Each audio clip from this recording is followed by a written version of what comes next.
And hello everyone.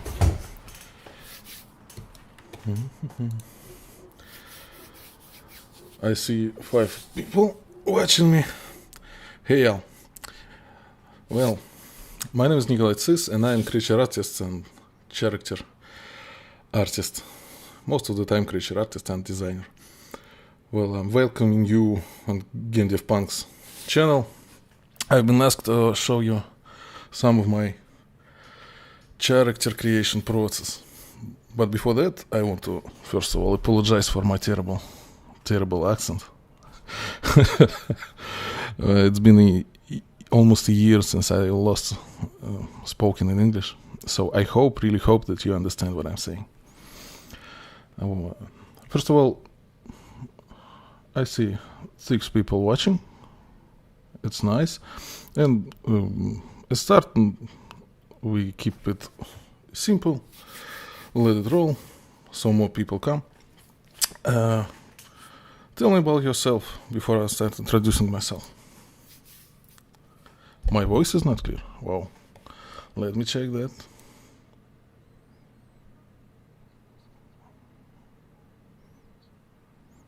It seems fine to me. The accent is not a problem. Thanks, man. I really appreciate it. It's clear. It's clear. Well, it seems fine. Dear Mr. Nimisha, I think you should check your sound system. Probably there is some kind of problem. So you can understand me, I can see what you're typing, and it's awesome. Let me start introducing myself then. So, my name is Nikolai Cis, as I told you. Here's my art station, you can go check it out if you want. Mostly do creatures, as you might see, and some stylized art. Well, I'm... in the last year, I mostly did my own project, so I can add an independent developer to this, my credential list. Well, I work on such projects as Doom Eternal, as a character artist, Darksiders 3, if you can see. Sure you can, here it is. Well, and today I was asked to show you some of my character creation processes. I was on your art station page a minute ago, that's awesome to hear. It was cool, thanks. I'm still waiting for you to answer my question about where are you from, guys. Let's build up our new community. I'm really interested in knowing who's watching me. Well,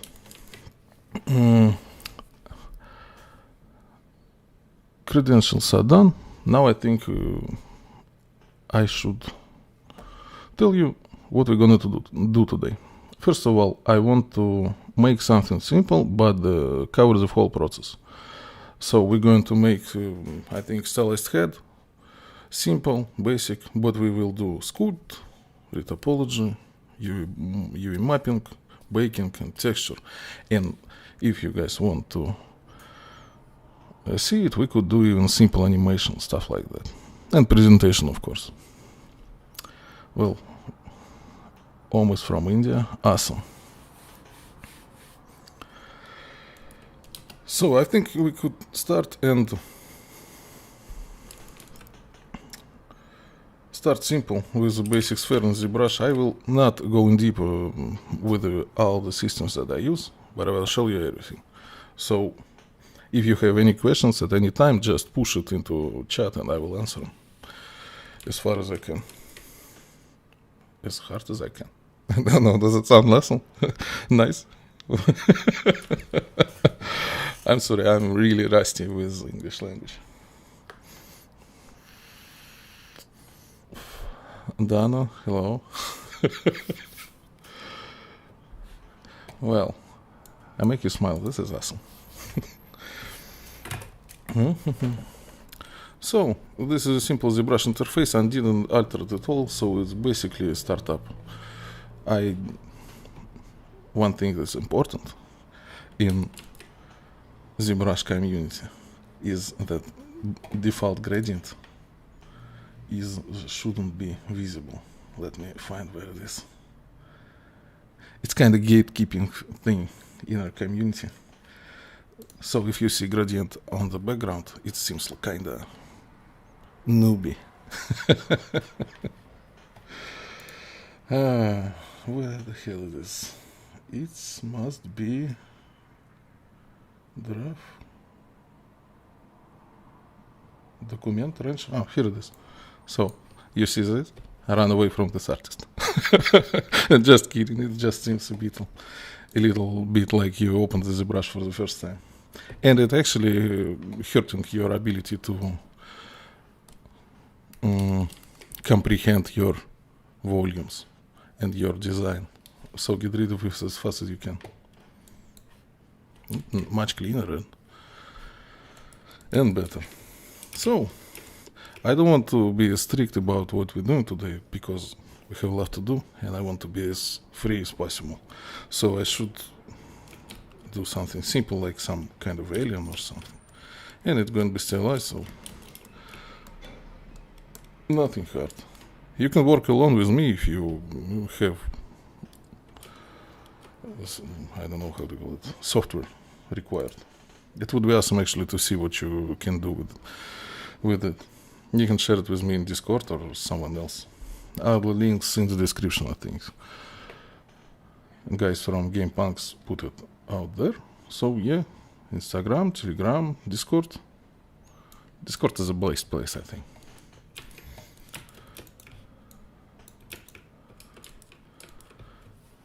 Can you also explain your thinking process when you're building character? Of course, I will try my best. But no, you understand that I'm not a native, obviously, speaker, so it might be hard, but I try my best. So first of all, I want to establish some basic forms. Like this is a nice example right here, and it's there for a reason. So we just watch this thing and trying to build something along those lines. I really recommend, if you're doing a head, to make a neck as well. It's really useful for establishing your basic design. So it shouldn't be that proportional or academically correct. We're just having fun here. Well, simple masking. Let's get our neck going. Oop, oop, oop. Oop, oop, oop. Right. Let's cut it out with our awesome new knife. It's the latest addition to ZBrush and it's fantastic. Oh, seems awful, right? We'll fix it in a minute.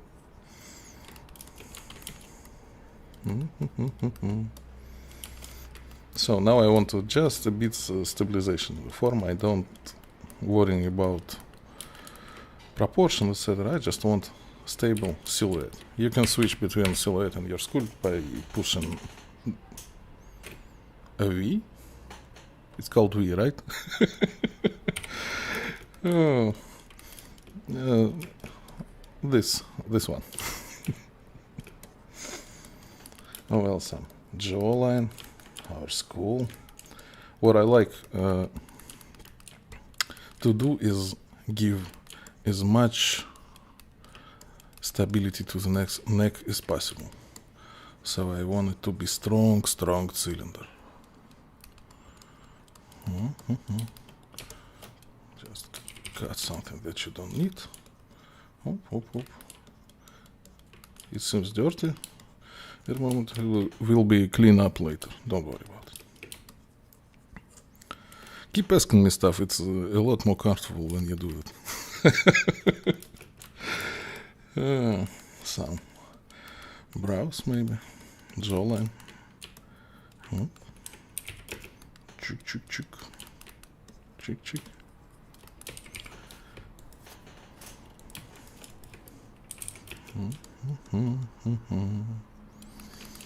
So still stabilizing the neck. It's really important for me. One thing is, what is really important is this couple of lines. Let me show you. this one, definition of the jaw, and this one is defining the end of the skull.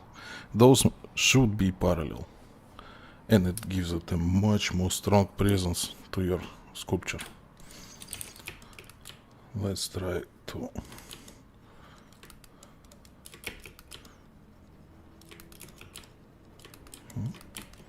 define those shapes a little bit better.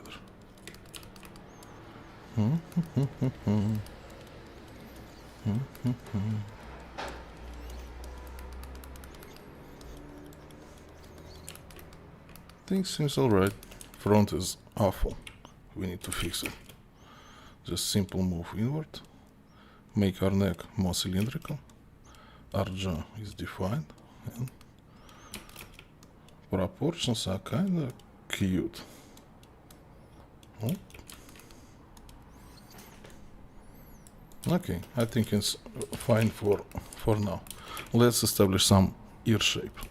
Ear is important for this design. It's giving your sculpted character. I really like when ears are nicely formed. As you can see, there is a midpoint between. Let me show you. Up. And somewhere around here you need to have your ear established. Don't push it here or here. It would look not great. Important thing about ear is the back of it. Let me show you. I will push it stronger. This part is the most important thing in the ear. You need to push it inside. Let's remesh our dynamesh. You push it, and that's what I'm looking for. Tuts.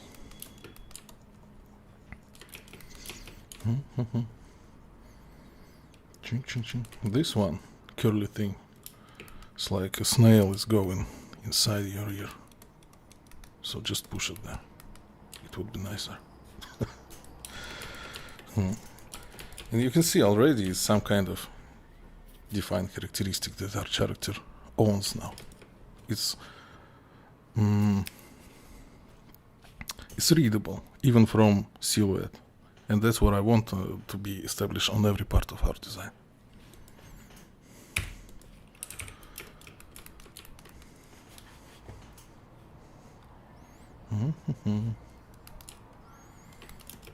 Let's eat out some of the intestines of our ear, so it'll be a bit less.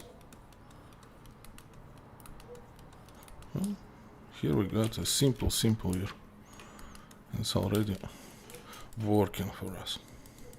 Yeah. What should we do with it?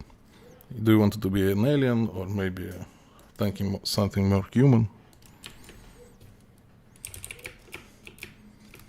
Basically, I'm here for your entertainment and education. I don't know the correct word. So you can make your request in the chat. I'm saying something like that is a bit human, maybe. Human is boring. I like creepy stuff, like monsters with teeth and such. Creature would be cool. It's too vague. You need an alien. Yeah. I mean, do you want something special from it? We can do like a predator mouth or something. Basically, our base is allowing us to do anything. Well, okay, an alien. What's the defined characteristic of an alien? When you're thinking about an alien, probably you're thinking something about gray alien. Yeah.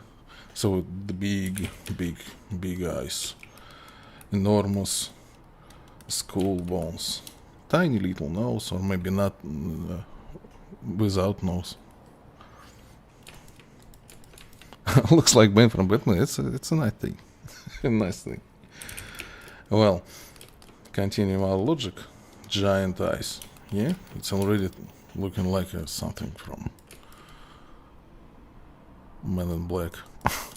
And giant brain is put inside of it.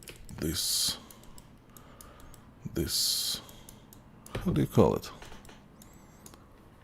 Cavity within the skull. There's probably a word for it, right? Skull cavitation. I don't know. I'm really sorry. So let's still stabilize silhouette, keeping it strong, but making adjustments. That's a nice thing about a stable silhouette, that you can push it wherever you want and it still be stabilized. Like I can, it's not a problem.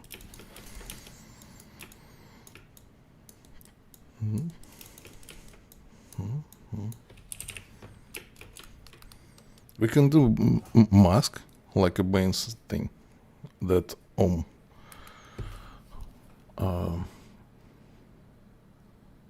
requested. That's the right word. How were you good at art before you start modeling? Oh no, I was awful.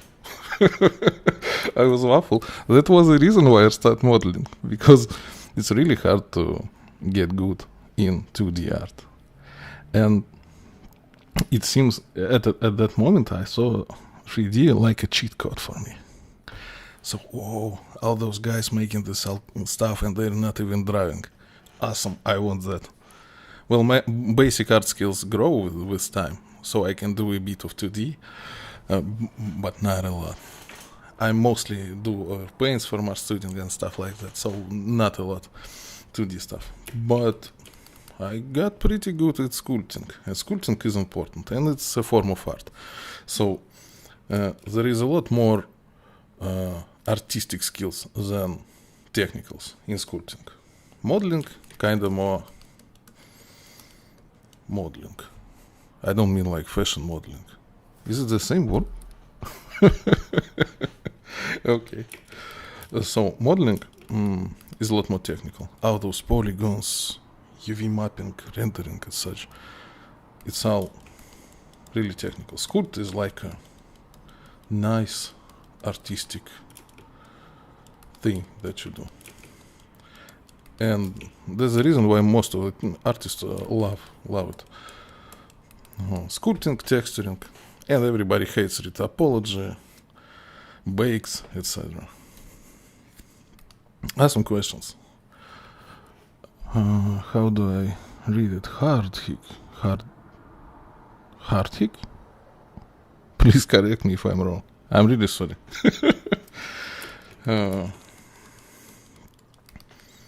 So, how does it look? Seems kind of creepy. Good creepy or bad creepy? What do you think? I think Voldemort knows it would be awesome work. Would work awesomely here. And we wanted a Bane mask for this dude. I will do this next. Let me just stabilize it a bit more.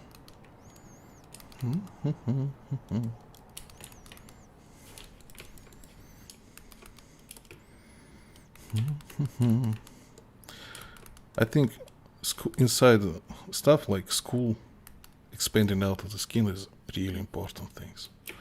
It's present in any of my work. And those accents, they put within our mind by nature. So we're afraid of schools. It's an important thing to be afraid when you're running around in jungles, right? So we all still have this reflex. And as an artist, you should use everything that you can. Now it's look like more like a Punisher. What do you mean Punisher? This guy with a skeletal, how do you call it? T-shirt. Well, I don't remember him having giant eyes. I'm planning to learn ZBrush, so do you have any tips for a beginner who wanted to learn the software? Just open it and spend some time with it. It's really not intuitive at all. Everybody who says otherwise, they kinda lying. It's terrible software. But it's terrible software, but I love it with all my heart. I started my industry career with ZBrush, only ZBrush. I didn't use anything, no package like 3D Studio Max or Blender or Maya. All I knew was ZBrush, and that gave me my first job. That was a reason that I got my first job, actually. They looked at me, oh, this guy knows ZBrush. ZBrush is awesome new thing. Let's hire him.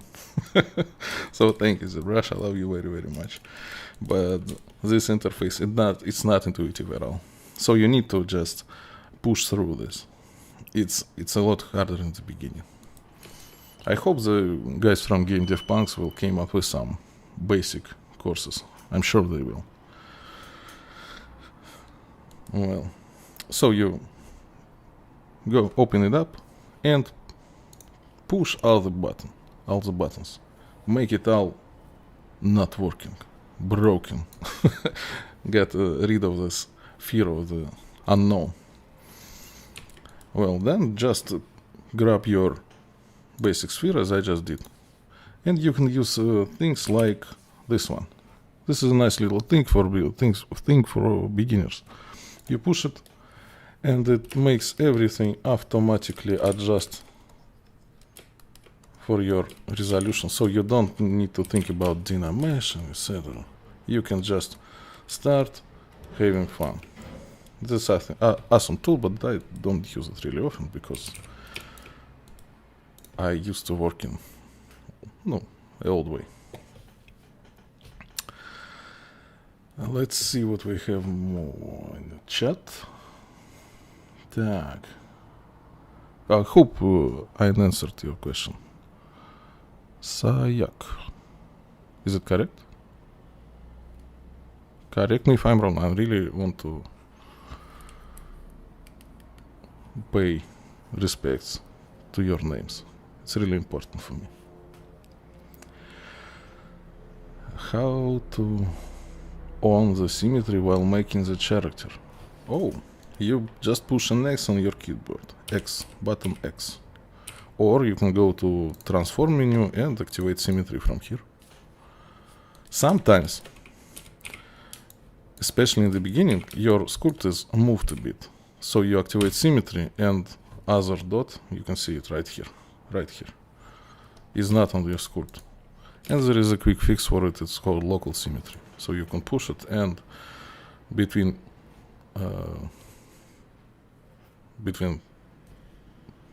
how do you call it? External sides, there will be a cut to the middle, and that's became your new symmetry center. Well, I'm gonna undo that. And it's simple as this. Done. I have a question. I have a question too. Are you typically involved in the strategy or concept phase of a project when you work with the big clients companies? No. Big guys know what they want. They usually have all that outlined before even they hire contractors or search for stuff for the project. Mostly I'm involved in design phase or establishing some design rules, etc. with the smaller guys or indie developers or indie movie makers. So big guys are kind of stubborn in this way. On Darksiders 3 I was part of design team. So I was sculpting, but I was design sculpting. I can show you. I kind of vibe in that where I have a conversation in English right now. It's so awesome to me. It seems fantastical, actually. Let me show you what I mean by designing with sculpture. So I got on a project with one of my favorite friends and artists, we were like a small team, Daggercram studio, and they got how do you call it, contract from Gunfire Games to do some design work for Darksiders 3. So they brought me aboard, and I was pushed into 3D position to establish some designs in 3D after basic blackout. So this basic blackout was given me by Grigori. He's fantastic dude, by the way. Check him out. So this is what I got. And I would need to make it work within a 3D realm. So sides, development of details, etc. And I was grinding with variants. My first variant was this, but I pushed it down. Didn't like it. So I did give them this. They pushed it down. They didn't like it. Yeah, so I basically came to this. They didn't like it either. It's a bad example, actually. But this is what it looks like. So I generate variants based on block out of some other artist, or I even start blocking out myself by the basic sketches. So this is kind of it. Other thing, let me show you from Darksiders days. This one. This one is a nice example. It was basically drawn by Ilya. Ilya is freaking amazing, actually, too. Those guys are just fantastic. And I was, let me see, Acolyte. Where can I find the Acolyte? Maybe he's Undead Riders. Can you see Acolyte? Этот Acolytes. All of them, actually. Yeah, this is mine. And I was given not this detail look, but something like, he didn't share it. It was a lot more basic. So I push it from there. After that, you give it an overpaint, and we shipped it to a client. So it's an interesting process to be involved in all the part of the design from start to finish. Kinda. Very interesting. Thank you for the story. I'm glad you liked it. Actually, a lot.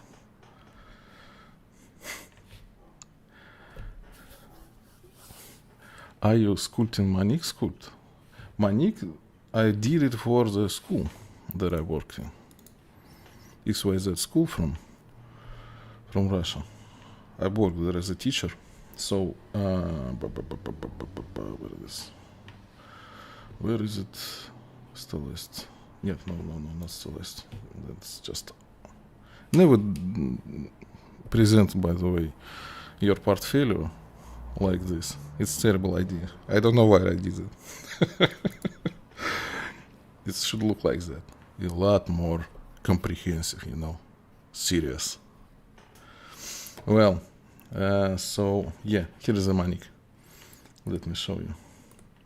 I sculpted it for the school, so the animation student might use it as their animation dummy, something like that. Oh, wink, wink. So yeah, it's all hand sculpted, and actually there is a full process of this stuff. You can watch it on my YouTube channel if you want. It's in Russian though. So it was a lot of work actually. So yeah, I did it. I sculpted all the hard surface, all the organics, and I retoped it and painted it. So it's all, yeah, it's done by me. Let's continue. What do we have here? Our shape is getting form. Good idea while you go away from your sculpt. When you came back, just to touch it up. Just to make sure you remember how your shape is going. That's why you see all the cool, I'm making an air quotes right now, cool artists have those, their sculpt with all this noise. and it's kind of look cool. So, Bane mask. Let's append our sphere. Sphere would be sufficient, I think, for our needs. Let's grab some knife and hack. Before using knife, always save your work. It's extremely important, because ZBrush is, as I said, not a very good software in that way. So if it drops, and you lost all your work. So save as frequently as you can. Так, no, not a personal, like makes folder on. By the way, I will share all the working files with you if you want. I will put them in Discord, I guess. So make sure you pushed that link is in the description. You would be able to explore it. Так, files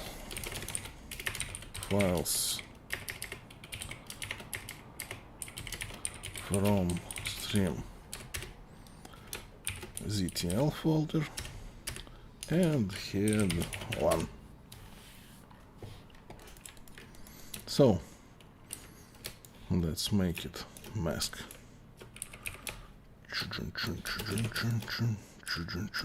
Oh.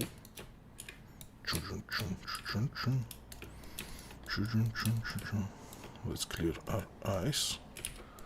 Yeah, I want kind of nose to be seen. Don't know how it would work, but let's try it.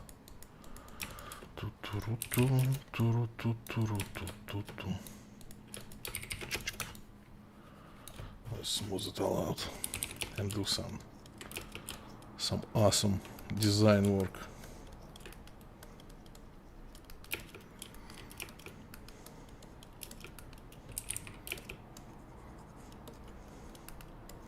It shows that it's 9 of us now.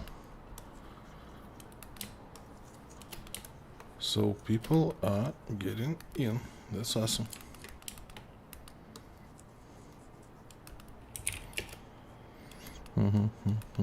No, I think nose should be in the mask. Otherwise, it's lose basically all its purpose, don't you think?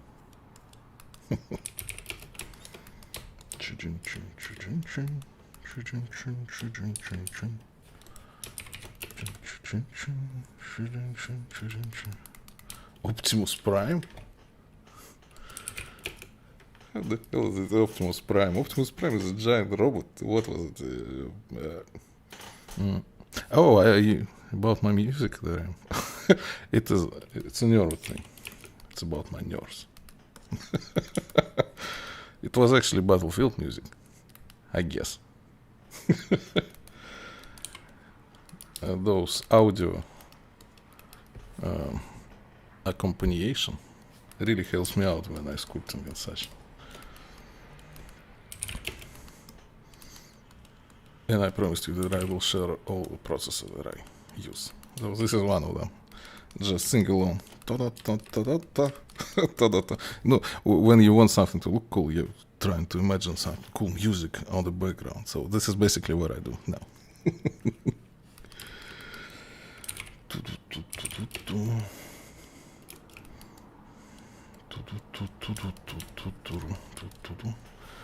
I like the mask. It would make stuff a lot easier for us.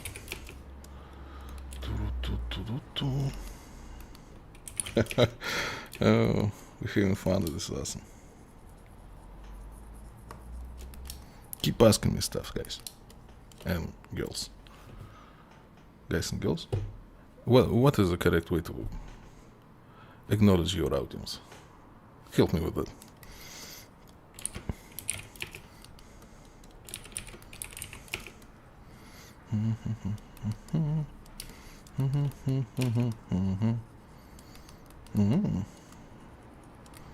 We have a lot less of a chin out there, so let's correct our mask.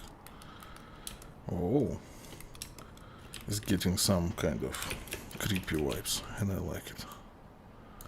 Yeah, yeah. Ears, mask.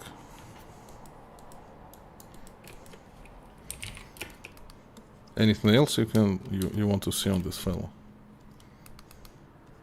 Don't hesitate to ask. I will try to add any amount of stuff that you want.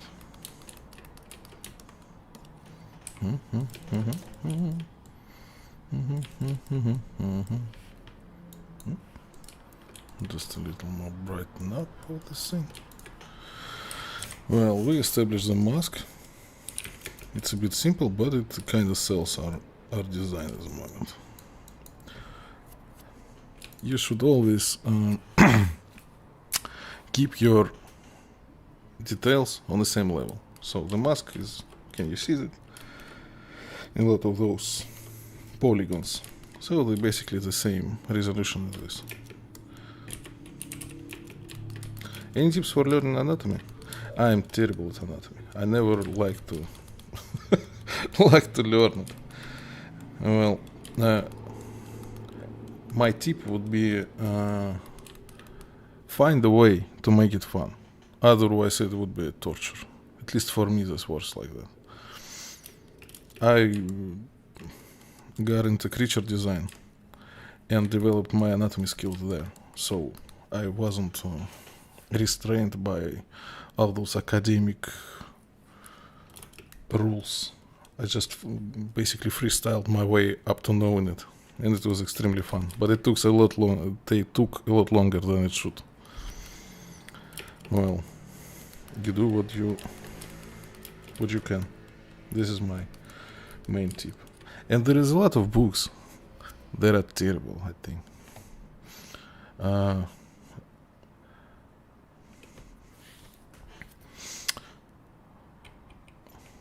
One book, though, is awesome in my opinion. Let me try to find it. Briggsman, I believe the dude was called. Briggsman Anatomy. Briggsman Anatomy. Book. Why can't I find it? Let me see on Pinterest. Yeah, you could use something like a quick search on Pinterest to find. Briggsman is awesome. His dynamics and silhouettes are fantastic, and I love him a lot. Because yeah, here it is. 1, 2 books are fantastic, and he's having fun with it and loving it, and I love to see that. I don't like when you get too medical in your anatomy books and start learning out the names of the muscles. I don't think this is that important for the artist. You need to feel it, you need to push it in a way so it looks more real than real. And biological or medical books don't think about it at all. Kind of like that. And that was question from Shaoib. Is it correct? Please correct me if I'm pronouncing it wrong.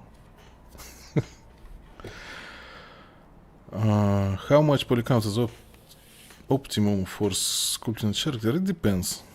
It depends.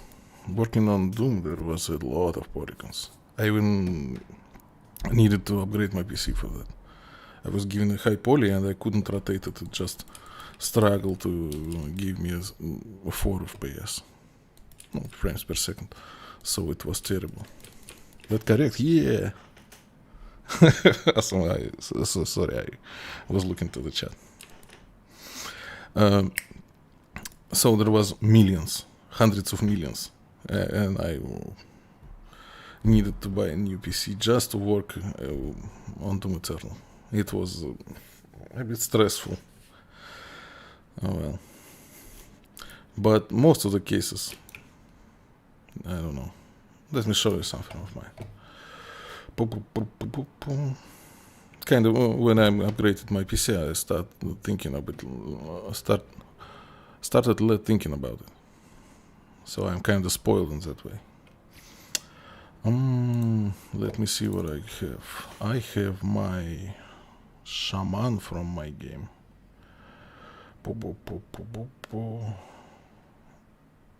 Creatures, wormhead, ZTL, and here it is. Is there a different modeling for games and animation? Yeah, there is a difference, but it seems less and less with years. I will continue that after I show my beautiful beautiful stuff. As you can see, it's 42 millions total. It points, so the policies are less than that, and it's mostly high. Well, I don't have really, how do you call it, that detailed look in the game, so it actually overkill for my game. But usually AAA don't go further than this and this. But it depends on the project. Usually there will be a technical literature that would be provided to you, and you can watch it there. But it's from, I don't know, from 1 million to 200 million, that range. It's not actually that important. What important is that you can bake it and you can sculpt it, and within the frame of the game you won't see any polish like this. So this is the logic behind it. I hope I answered your question. So, about difference modeling for games and animation. Modeling is a umbrella term, I guess. Well, there was a lot of difference back then. Now it's becoming more like, even with shading, textures, there is a lot more similarities than there was before. So, polycounts are a bit more, because there's UDIMs, you need to be this close to the camera, and yeah, your details should be visible. This is not enough for the giant Godzilla shot that destroys some ship in the ocean. So, mostly detail-wise, but the processes are really similar now. So, if you, I don't know, want to go to the cinematic team or such, you can start with the game development team. I don't think that would be a big problem to adjust to new pipelines. So that's kind of it. Let's make something weird.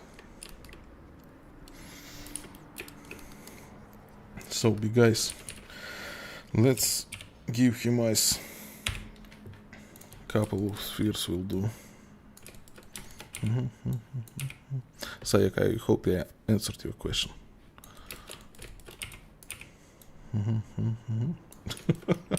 Let's do this weird.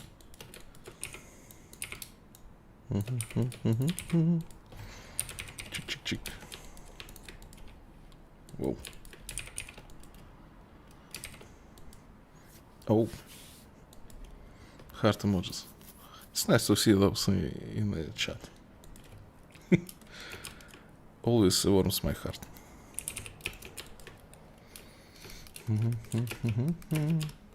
So giant eyes, huh?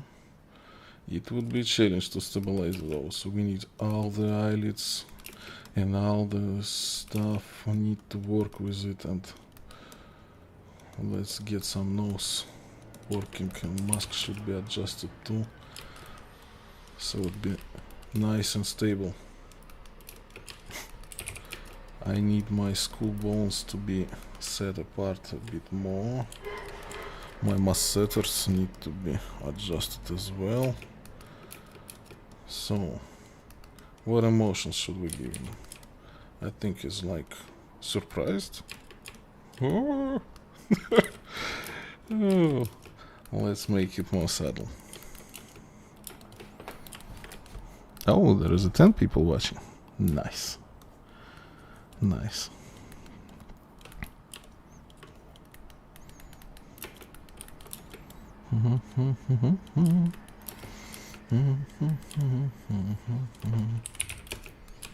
What sort of is to give texture to your sculpt? I don't texture my sculpts. No, for this demo at least, for this process. I will sculpt my low poly mesh that we will make really fast in 3D Studio Max. But if I need some color on my sculpts, I would use ZBrush polypaint abilities. It's not complete textures, it's just a color, so no shading. And without shading it kinda look crappy, but it can provide you with some basic color establishment on your model. No. For low poly stuff I use Painter.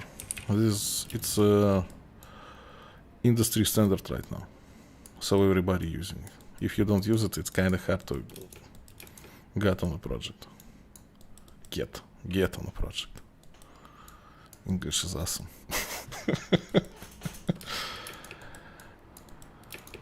We'll definitely do this today, I hope.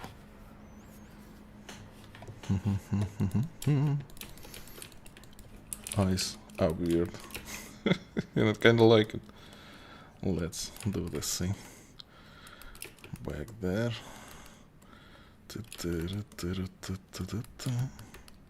Yeah, I need new song.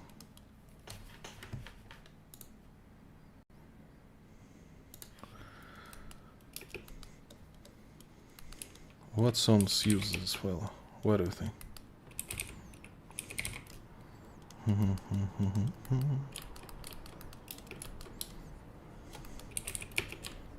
We need more skull in there. Bags.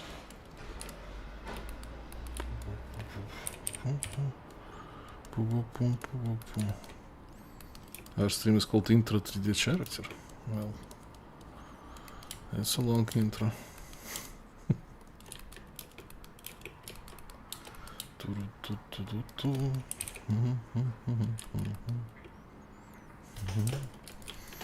Let's establish our neck muscles. They would help to sell our design. It's nice and clean, and you should not disturb the cylindrical logic of your neck. It's really important. So they just lays on top, and they kind of look good already, right? Maybe you should add some. How do you call this? Adam apple in English. In Russian we call it kadik. It's kind of a weird word. How do you call it in Indian? This thing. Oh, I don't think Indian is a language, right? I need to research this.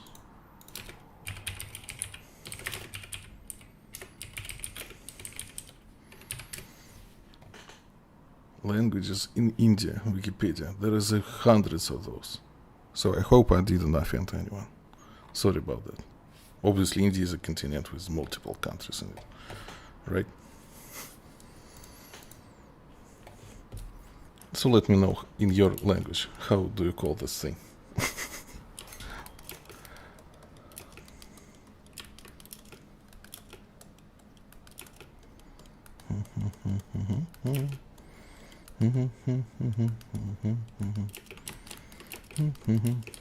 When you do nice, important thing is this accent right here. These little changes of dynamics of line of your eyes. It must be subtle, but it must be there. Otherwise it wouldn't work. So you can see, right?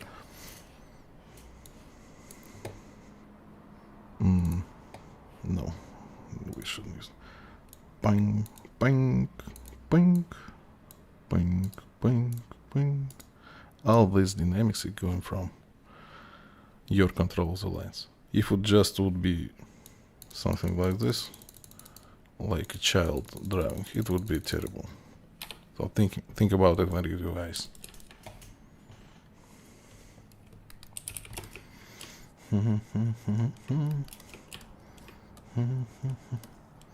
Establish some skin. Overgrow on top of our mask. Chat is empty. Can you guys hear me right? I'm a bit nervous. Maybe something wrong with my page. Let me refresh it real quick. Yep. There is no new messages. Keep asking me stuff, guys.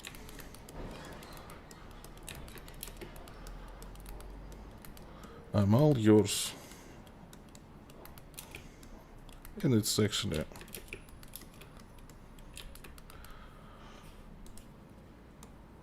easier for me to speak with someone than just mumbling away my stuff.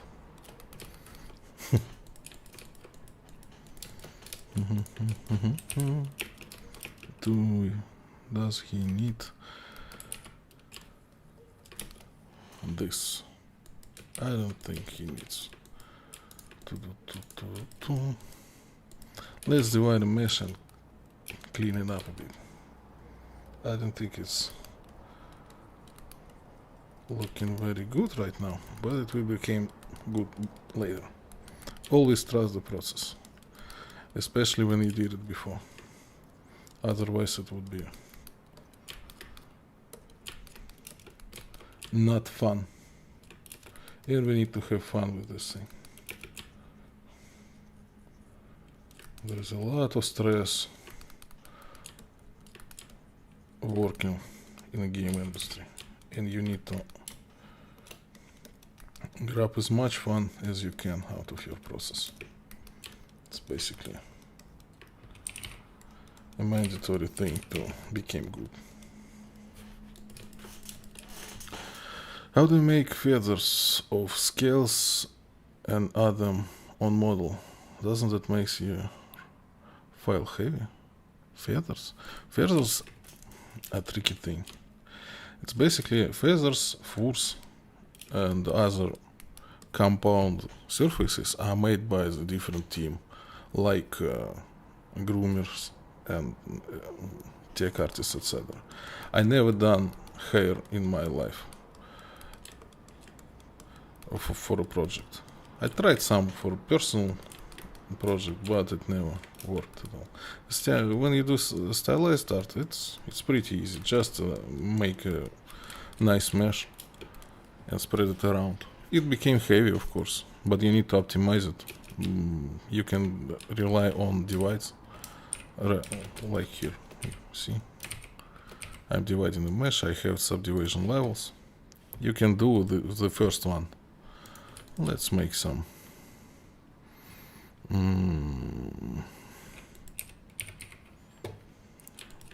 Let's pretend that stop.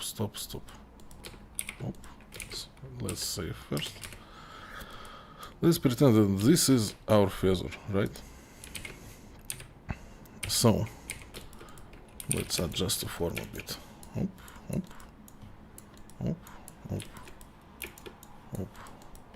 You establish some form, make some creases on it. Pink. It look complete. So when you divide, your creases are there. And before dividing, just spread it around on your mesh as a complete tool. It's kind of look awesome, by the way. Yeah. Beautiful weird fellow. You need to come up with name. It's usually a tradition on streams like that my auditory is naming the stuff I do. Well, you spread it like that. If it's LS, it would be okay with this kind of scale. And you divide it then. And as you see, all your edges are intact and look pretty. So this is one way. Other ways are do it in, I don't know, in external software, like how do you call it? Programs that do hairs with splines and generate planes. XGen or something like that. It can do feathers, I think, too. Well, that's kind of it. And yeah, things getting heavy with a lot of details. That's kind of a thing we need to adjust to and try to optimize as much as possible, especially when we don't have access to great computational powers, something like that. Well, it's been an hour, by the way. We need to wrap this out in around 15 minutes, I think. But before that, I would need you... how do I say that? I would need to go basically to smoke. It would take around 2 minutes. I'm really fast with it. So I hope you will be there when I come back. So, 2 minutes. Let's make it... let's make a break.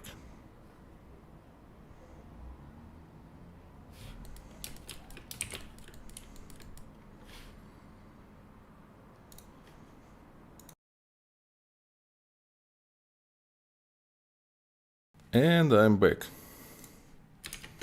Let me see what we have in chat.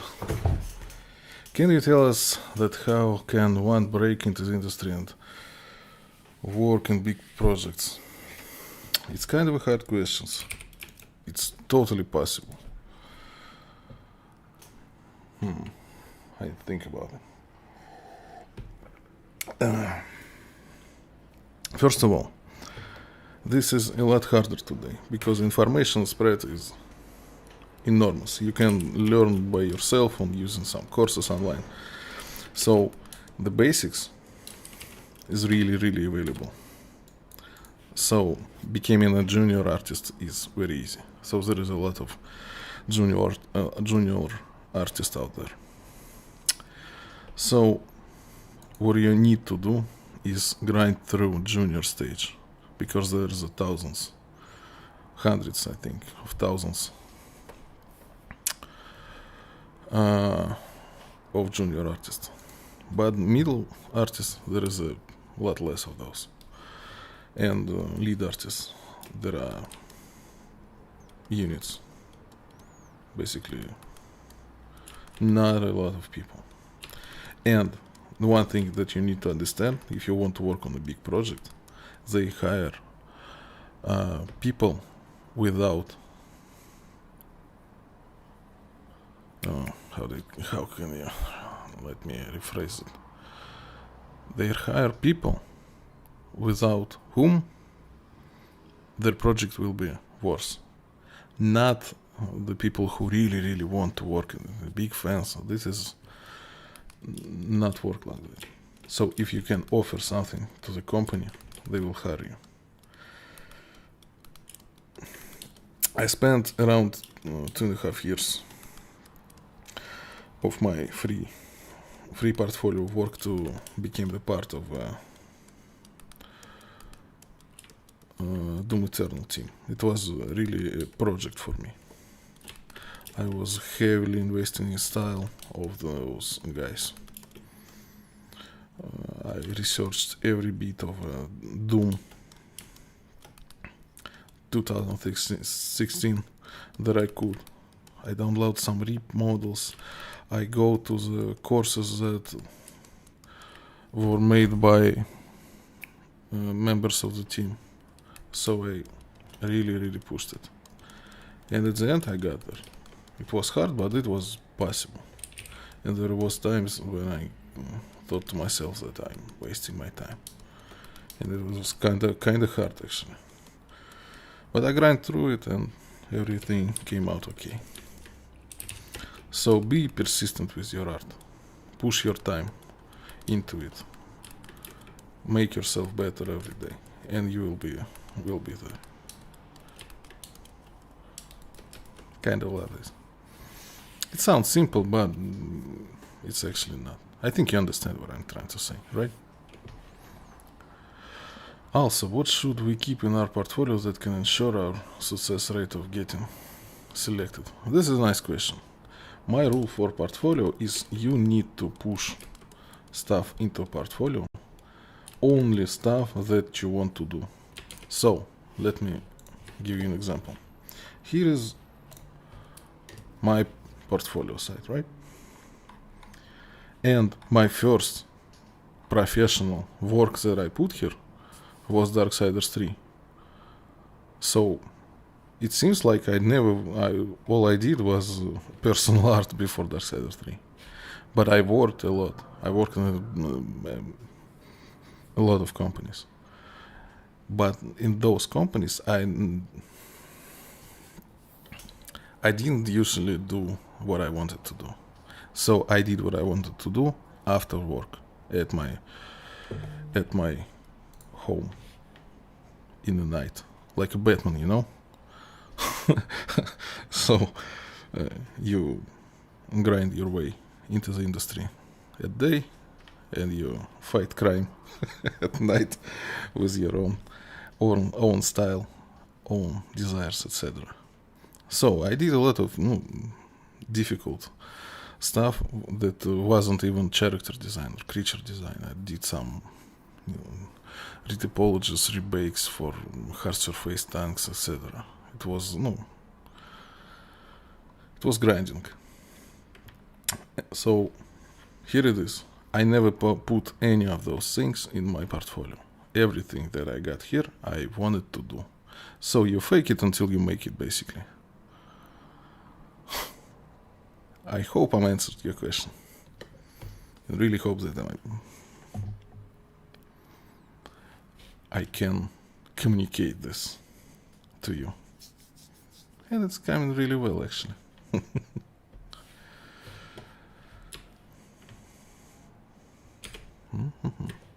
Let's continue. Tick. Let's clean this up and we go to Retopology this dude. We have to do some basic hard surface out here as well. So we don't have a lot of time. But I hope we're having fun. Let me readjust my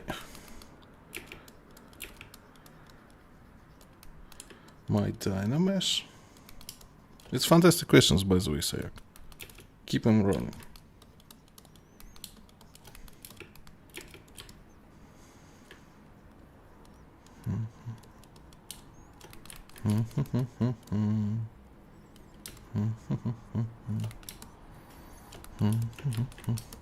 It's kind of a Birdman creature. It's looking weird, but it's kind of cool.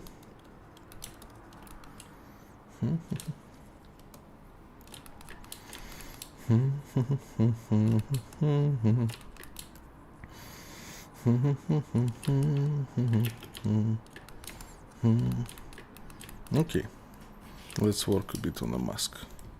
What can we do here? We can grab our edge polish and make some ridges. Ridges always look good on hard surface objects. You need to sell manufacturing process. So it seems manufactured. It's really important for hard surface stuff. It should be super clean, but it must present something that was stamped, lathed, or some other type of production was involved in the creating of this thing. So seams, hard edges should work fine for this purpose.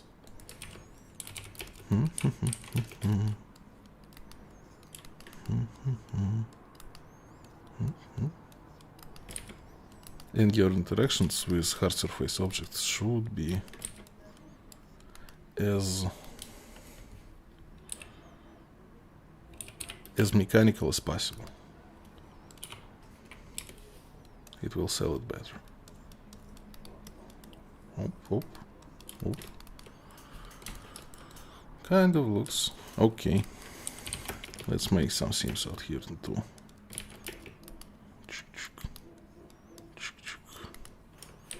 I think I should do different manner on this. Let's do something like this. Oop. Dynamesh should be a bit higher. Separate, Dynamesh, deformation, polish. Dynamesh, polish. And here are seam. Oop. Let's do this out here too. Oop. Oop. This part we don't need anymore. Let's delete it. Spread it a bit. Oop. Dynamesh, deformation, polish. And put it back together.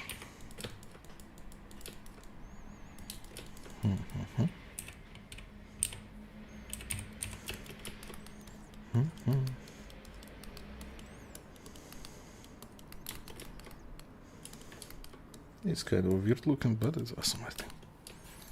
It would work fine for me.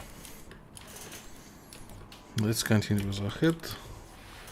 1740.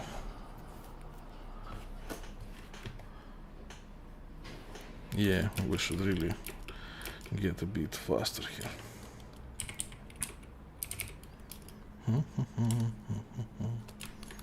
Let's clean our file a bit. Do we need these things? Let's keep them okay. Grab some damn standard and establish our shapes a bit more. How do you get a creature design? How did it begin? Oh, that's a nice question. It's a long story. On my second job that I had after working in RJ games, I got into some indie development. There were guys that was not very experienced in the field. So I came into this company, and they immediately made me a character lead artist. I was not ready for this, obviously, but they made me one, and I kinda needed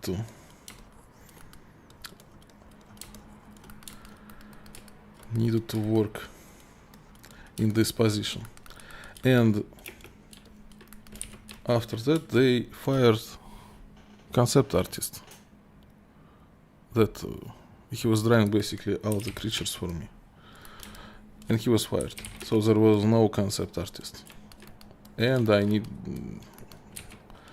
I'd had to make my own designs for the first time.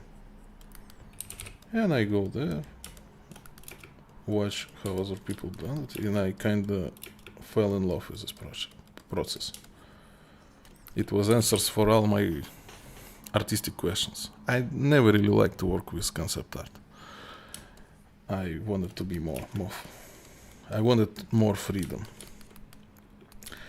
And when you're making your concept art, it's basically what I needed from my career. I didn't get paid for the concept art for a long time, except one this position. But I fell in love with it, and I stayed. Creature design. I stayed. How do I formulate it? Since then, I was hooked. Give me a sec, I need to finish this one. It's kinda messing with my mind. Yeah, like that. So I was hooked, and I did the creature designs at the dinner breaks. Midday breaks, for the food. I did creature design. After work, I did creature design. And after that, I had some contracts my way with creature design, and it get from there. It's kind of awesome that it's possible actually.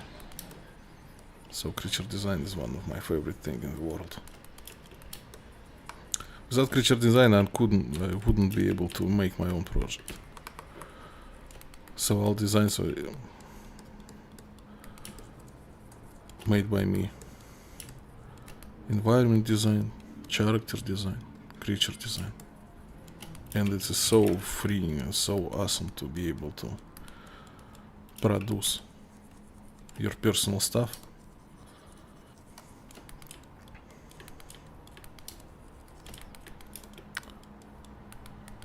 Well, I'm really grateful to my, I don't know how to call it, fate, destiny. This is weird. I'm really glad that it can turn out like that. That's kind of the whole point of it. That's kind of it. There's not much of a story, but it's a nice one. Awesome question. Let me try to pronounce your name again.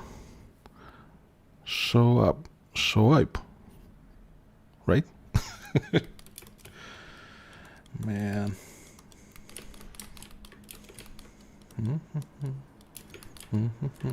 Our file is getting closer to finish, I think.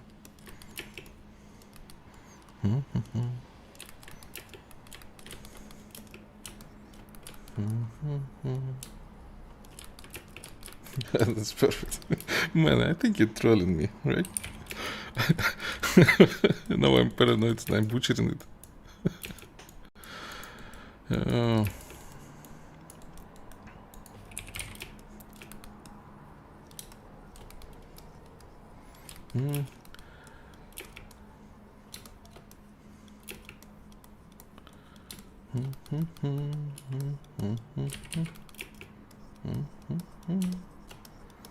Cleaning.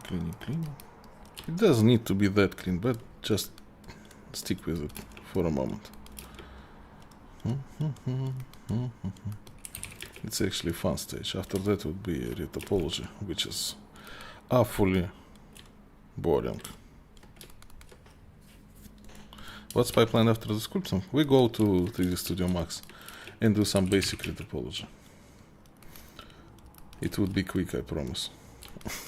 I try my best to make it quick. Then we're gonna map it in 3D Studio Max.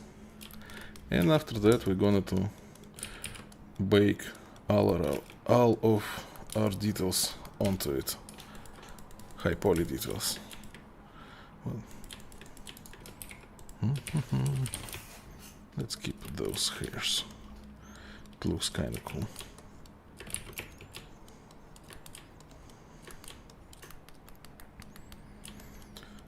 We need to be able to retopology it.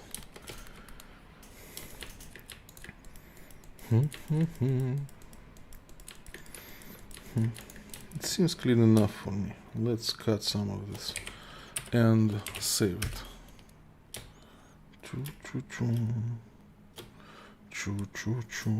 Oh. It doesn't work when subdivs are activated, so we need to get rid of those.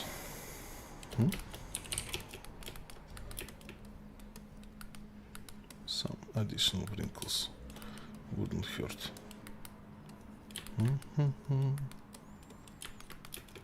It seems kind of fine to me for what it is. We can add something to make head look a bit more interesting. Let's add some inserts like this.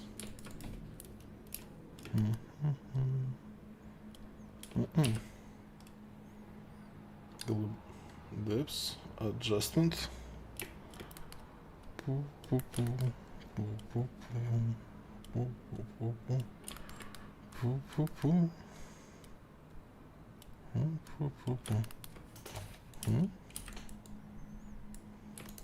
How does it look? Terrible, right? Let's push it a bit down.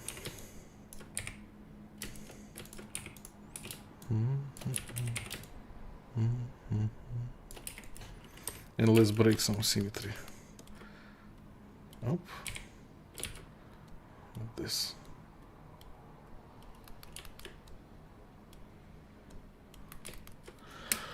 Is it important to make your portfolio according to the work you want to do, like for futuristic stuff make it like cyberpunk style, and for project like Doom make monster for that?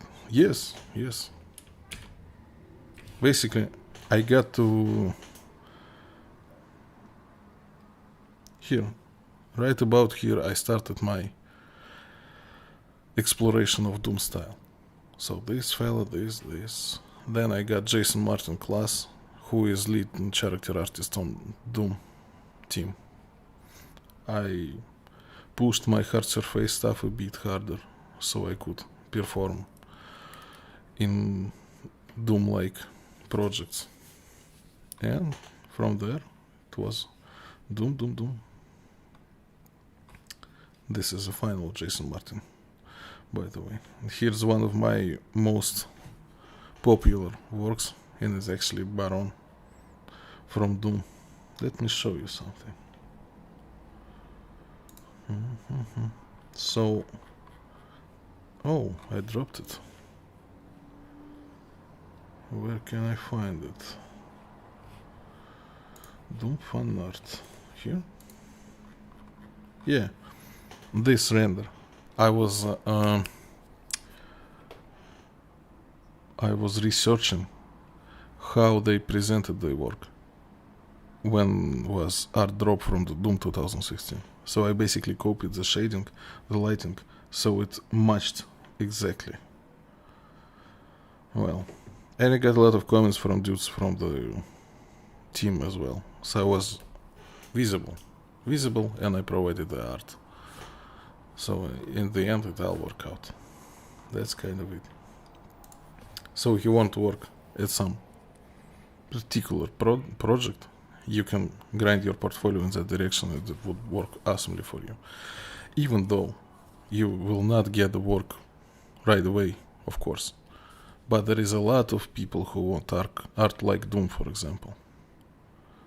So, you made art like Doom, you didn't work there, but you make art that looks extremely like you work there. And they will come and give you some contracts along the way, while you're grinding your way towards your dream. So here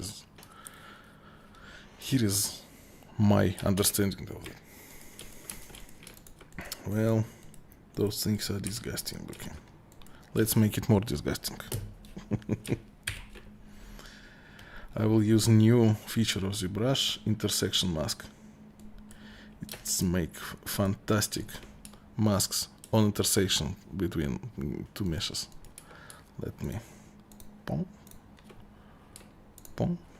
smooth it a bit, and we just use inflation backwards. Oh, we have a nice little insets, and we actually can push it a bit more downways. Yeah, something like that. Well, it thinks okay.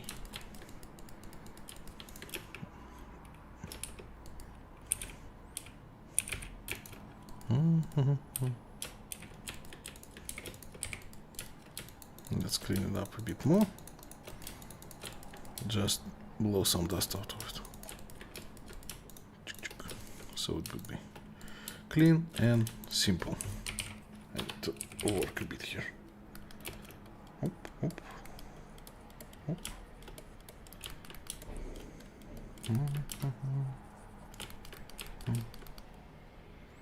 Is that Cyber Demon? Where? There is a lot of Doom stuff. This one is Baron. I think it was called the Baron of Hell in Doom 2016. First one, second one. I think third one had bar on too. Well, here's my exploration of Doom Knight. There's a lot of variants. It was pretty simple to do. Around 20 minutes for each. And it's kind of nice looking piece in your portfolio. Man, that was 7 years ago. Holy moly.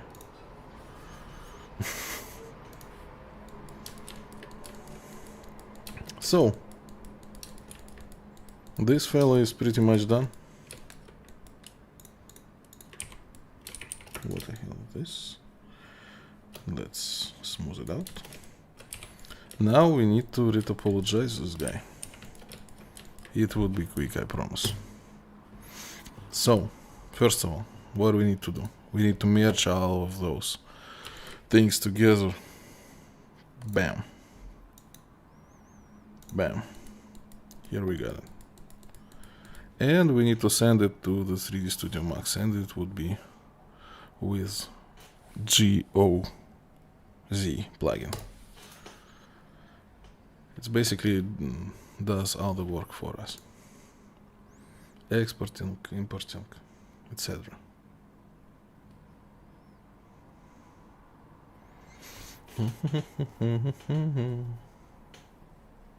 Can I quickly show polypaint? Sure. Let's do this. It would be actually kind of easier than make it all from scratch in Painter. Awesome idea. We do it right before baking stuff. For now, we need to get through Retopology. And I actually wanted to go grab some smoke before it, if you don't mind. There's this 9 of us. I think it would be a big problem.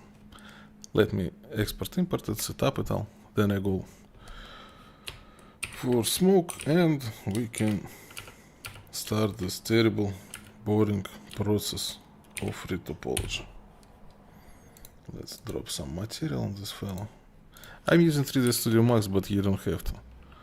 Actually, if I will start today, I probably would use Blender. There is a lot more content for it, community-wise and tutorial-wise. I think it's more productive this way. Why the hell are you so white? Yeah, that's better. We don't need grid. We need to pick our surface. Let's do this. Right. Polydraw, new object. And now we're going to make low poly mesh that will contain all the mesh that will go into game, basically.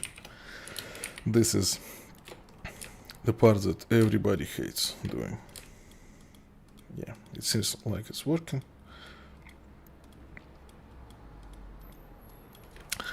So let's make a quick, how do you call it, break, and we'll continue with Retopology. 2 minutes, I will be back.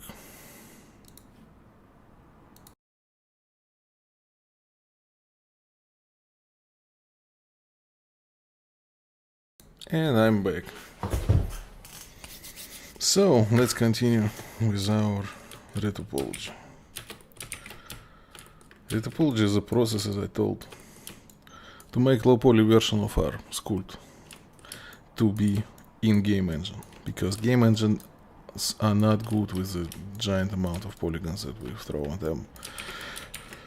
So we need to optimize it. Most important thing to optimize is polycount, obviously, but the next thing is your silhouette must be represented fully in your work. Indents such as this are not that important. So you basically need to make all your things that go onto silhouette work. It's really important.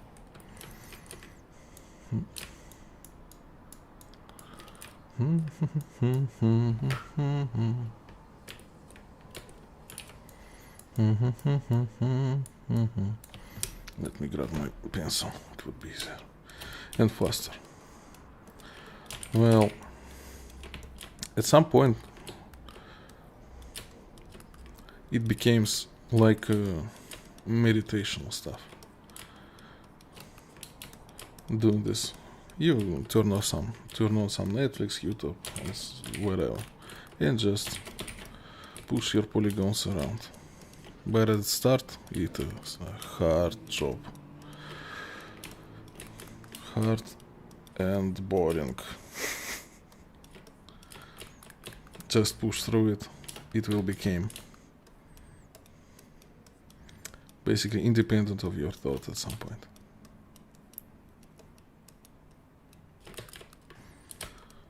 Feel free to ask anything about it, by the way.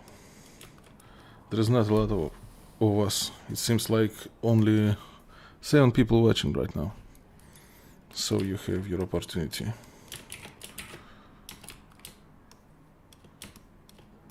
To answer, for your questions to be answered. Don't miss on it. I don't know. This engagement stuff on YouTube is weird. Hop. Usually people ask me about triangles. Is Blender bad for this? There is not much of a difference. You know, it was basically holy war. Which software is better? And as you became older, you just understand that it's all the same stuff. Use whatever is more comfortable for you. It doesn't matter. I used to really nervous about me working with 3D Studio Max, especially when I go to the big companies and they are working Maya. And it was a stress point for me. I thought, man, I need to learn Maya to model, etc. And nobody ever confront me on that. I just exported my models from Max, resetted normals to be Maya normals, and that's basically it. That's it. Everyone was happy, especially me. So, if you know Blender, if you like how it looks and feels, use it. It's basically fantastic software, especially considering that it's free. What the hell is going on with ZBrush? Oh, this is a nice error. When you see this, do not freak out. It's basically telling me that there is not much space left for our quick saves. We go to the quick save folder and just delete all of those quick saves.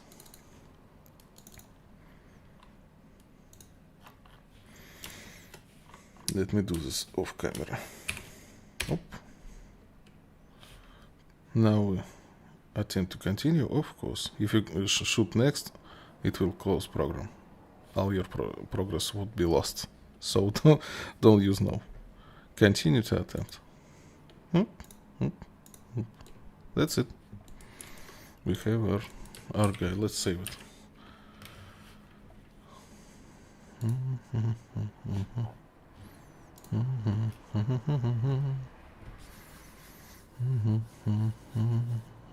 Where do I save? Stream. Give me a sec. Files for stream ZTL. Hit 4. F now. Final. That's better. ZBrush jumpscare, yeah.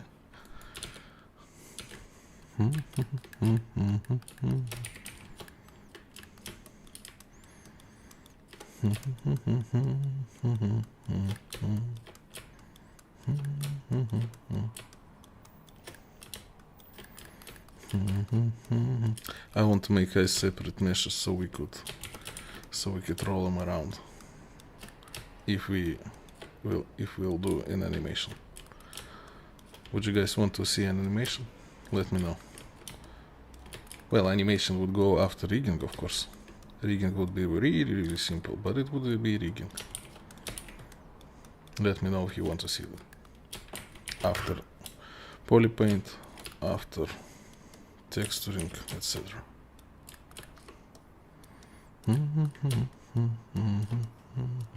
Yes. Awesome. Then we do it. Well, it would take time, but we need to go through all the processes. I will ask you again after an hour or two. We'll see what you wanted then.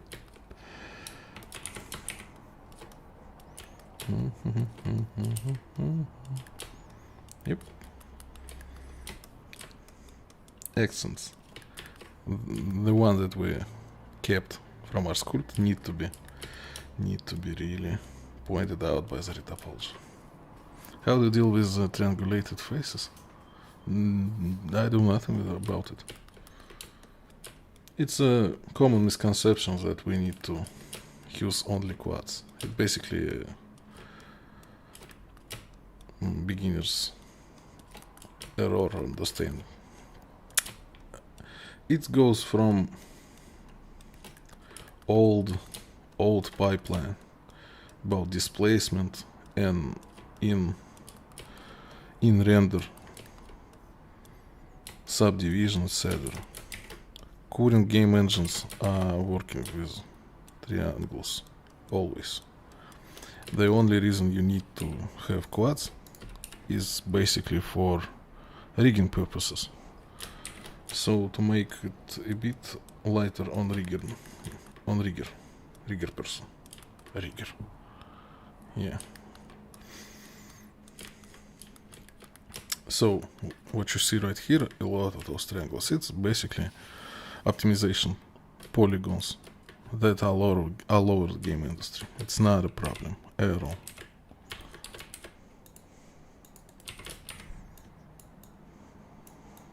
So don't worry about it.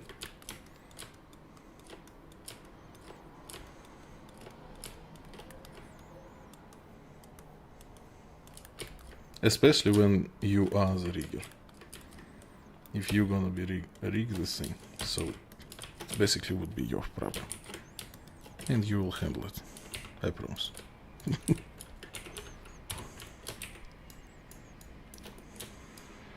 Oh. Let's go here. Chink, chink. Chink, chink. Chink, chink, chink. Here's another one of those triangles. Oh.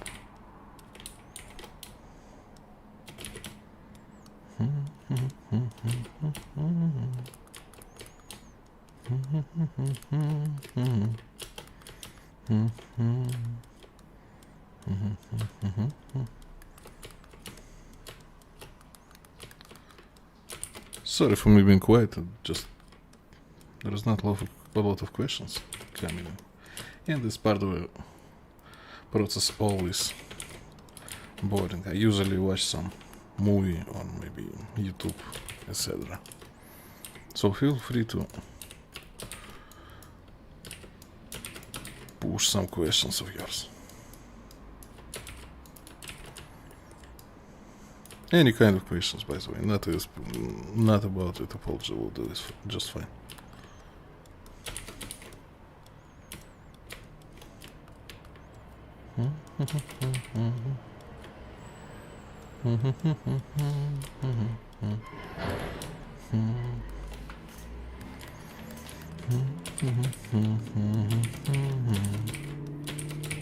I'll just sell it all into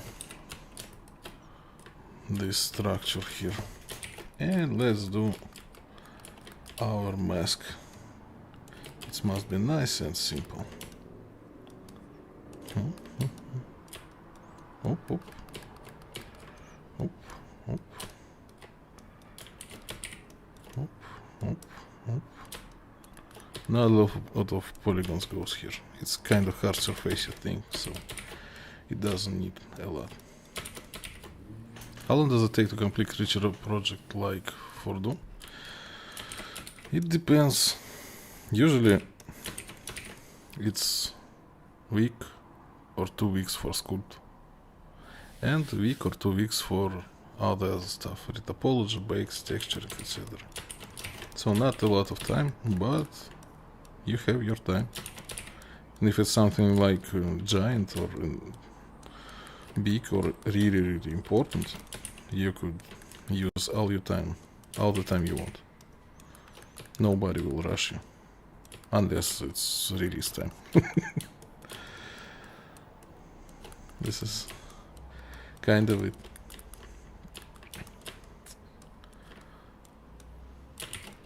Working on them was awesome. There was never a time when I felt stressed about timings. Some things I need to learn for the work, and they knew it, and they gave me time to learn stuff, to perform better on the final result, and just kinda dream job, you know. Really awesome. It's a mess out here. It's not very good topology, but we kind of in a rush here. So let's just ignore it. I will do my best to make it clearer. Go in here.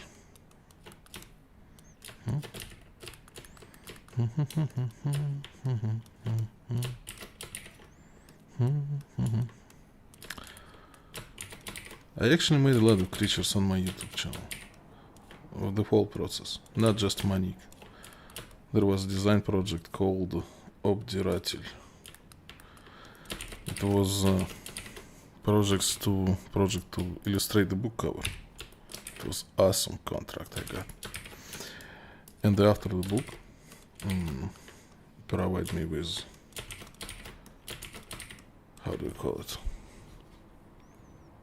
He agreed that I would stream the whole process. So it's on my YouTube channel, you can check this out. It got a little longer because I was streaming it.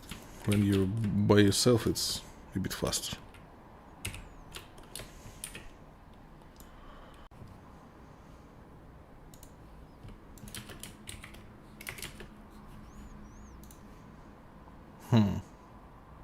It seems like there was a glitch. Let me know how many. How long was it? It seems to work right now. Does it? Yeah, it's working.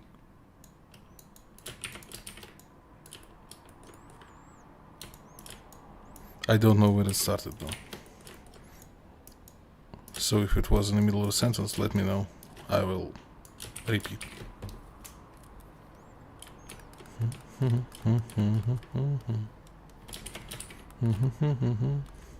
It seems kind of nice right here. Here is a disaster, but overall it's nice. And it's almost finished. Since our guy is symmetrical, it would be easier for us. Just a few seconds, awesome. Thank you, Shaib.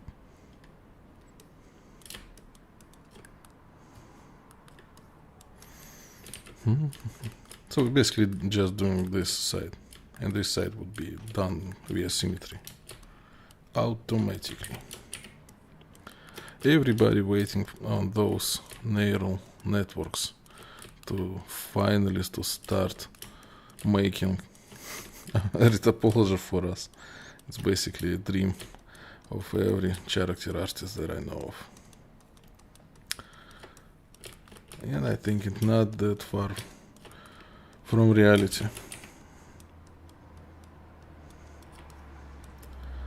Now it's concentrating mostly on producing the final art, but I think professional artists would have a lot of help from this technology. Really hope it would work that way.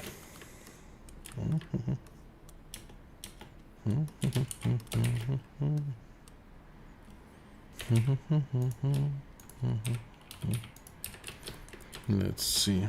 there. It should be simpler. Let's just do our externals, and internal would be flat, so you could look how easy to bake stuff like that. So basically what I need to do is just grab those polygons and chink, close it off. Chink, chink, chink. Oh, look at this. Do like that, it would be nice. Here. Okay. This one we don't need. Let's. Yep, that would work.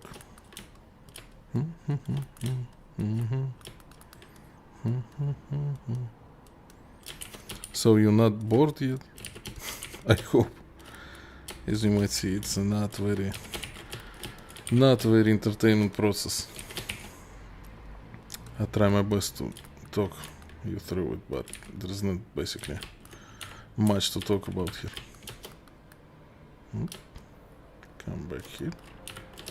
Sweet.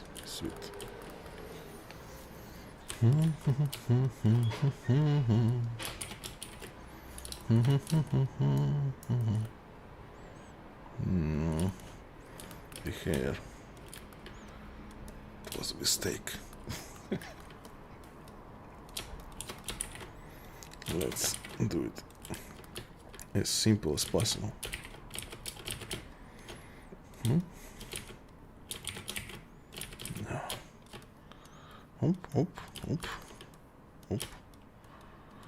Op. Those bananas are really hard to retop.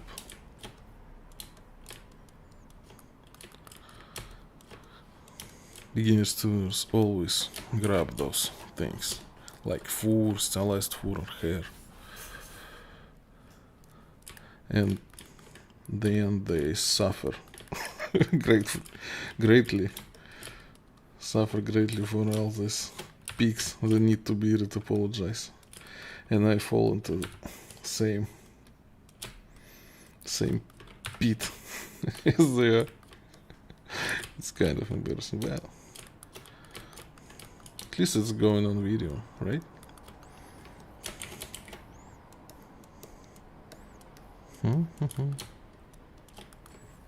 This is interesting. It's not, but I appreciate your compliment. Well, and if you're being serious, if you're interested in retopology, then you will have a blast in the beginning of your career. Oh. Because usually beginner artist. I'm sorry, I don't know what stage of your career you're in. I'm just assuming that you're a beginner since you're here. Well, beginners are usually given tasks as such. Go retopologize my sculpt. Well, it's not very fun, but you need to do what you need to do, right? Especially in the beginning.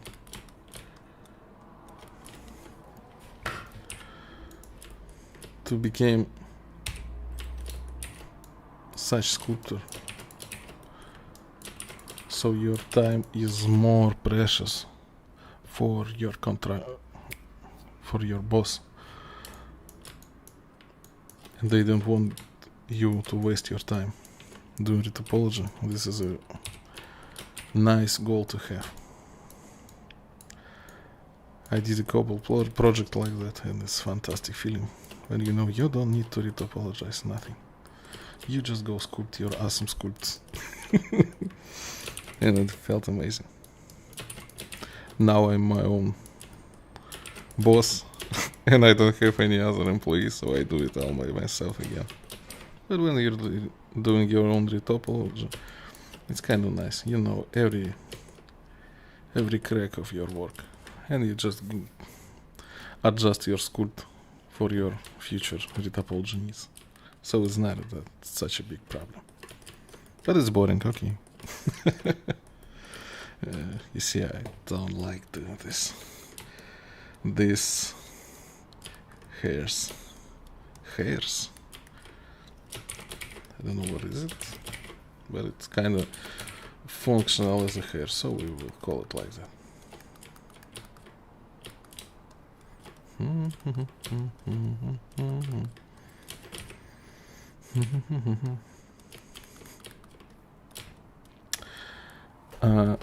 Sometimes on when I give demos like this, I use ZBrush, but I think it's more honest to viewer to see what it actually takes to make nice topology.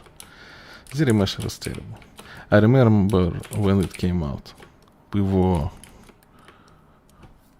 how do you say it, ecstatic, euphoric, that finally there is no more retopology. Oh my gosh, we can just push the one button and it will give us retopology. We were so naive. Well, we got it on our job. I remember it was my first job. I pushed that button. It gave me some mesh. Especially all the hype that ZBrush Pixelogic was pushing on us. It was kind of expected that it would be retopology automatization. I pushed that button, I baked some stuff up. We don't needed to bake this on my first job, but I did it anyway just to train. Put it on max, even before bakes, to start mapping it out. And there was spirals all over it. And it was so freaking terrible. And we just got so disappointed. From that point in time, I never believe if someone tells me that it's automatic retopology, use it, try it. It's never is. It's so unfair.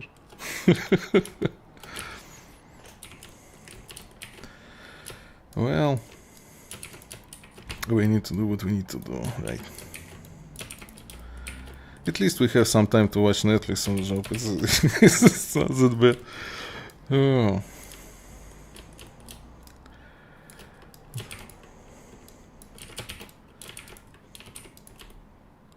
Netflix or some kind of YouTube, I don't know.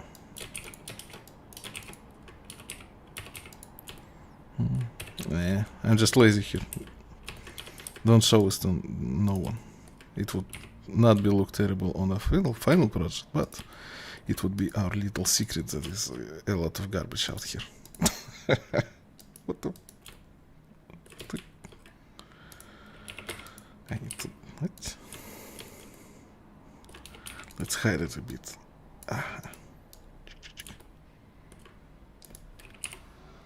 The hell? Oh. Yep. It's a terrible rat nest of topology here. But nobody would see it. Never. Except you when you get the files.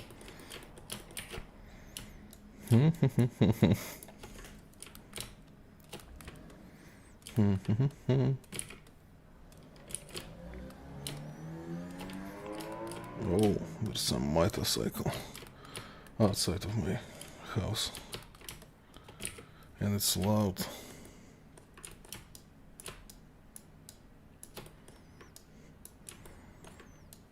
Does sound right, bikes?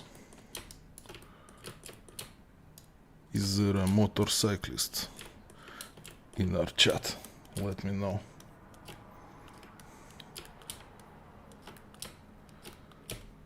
A couple years ago I bought myself a small little Chinese, how do you call it, moped? But it looks like a bike, so it's not exactly a scooter. And I'm loving it.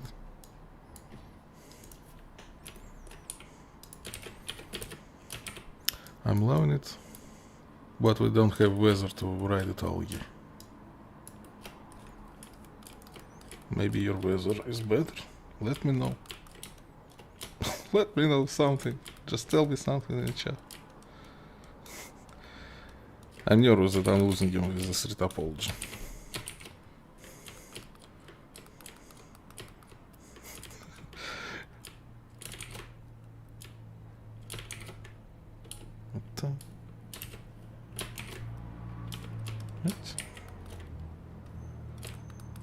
Cycle without motor? That's nice too. It's a good cardio.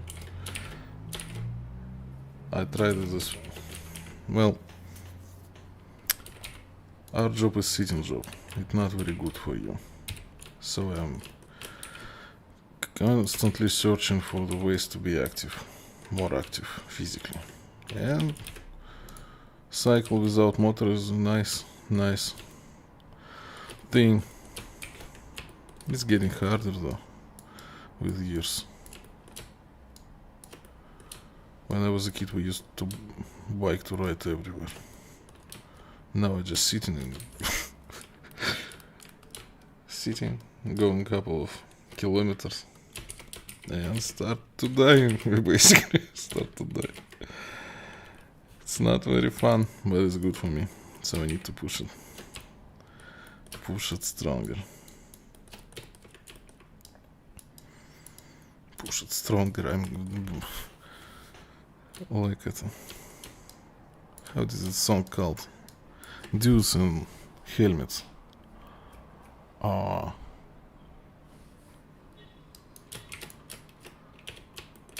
There was a band. Faster, stronger, better, что-то еще. Hey. Max, don't break out on me. Just do the freaking Retopology already. Everybody wants to see painting and such. Even animations.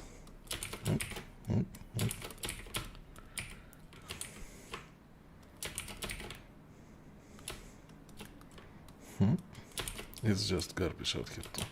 Nobody will see it. This is what I want people to see.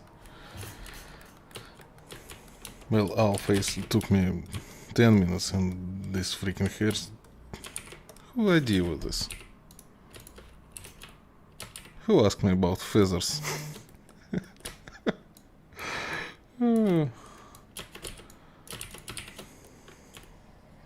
Oh, we have a gap here. Let's fill it up with triangles.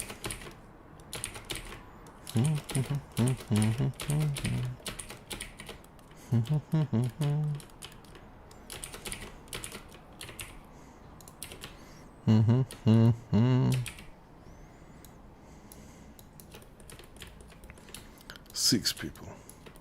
We lost two people, two viewers. Two viewers on our Retopology already. It will be over soon. Don't worry about it. Polypaint is coming. Let me just close all those gaps. Oh, shit.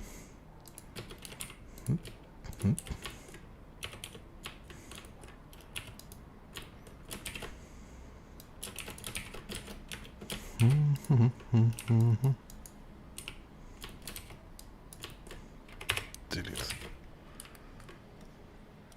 Up.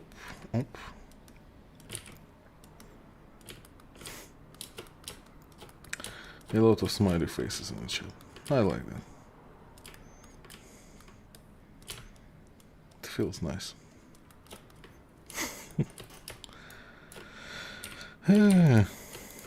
Especially on Retopology. Let's fill this out. Up.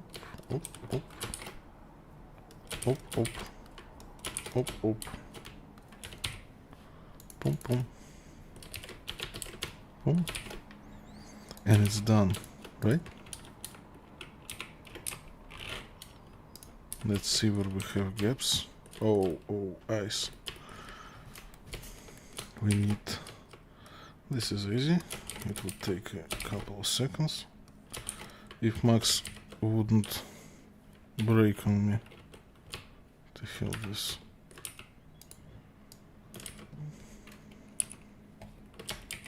Sorry about red.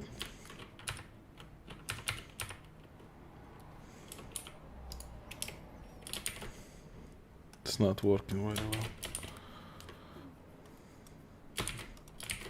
It's because I'm streaming in the English language. Everything must break to make me uncomfortable. But it what makes us stronger, isn't it?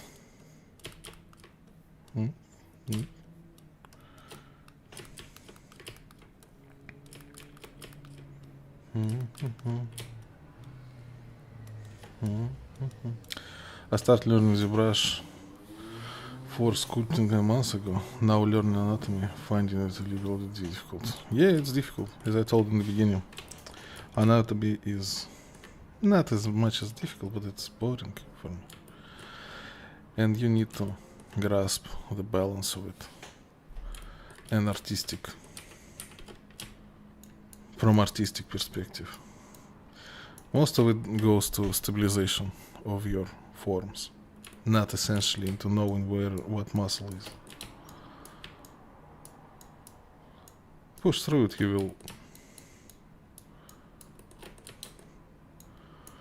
you will be victorious in this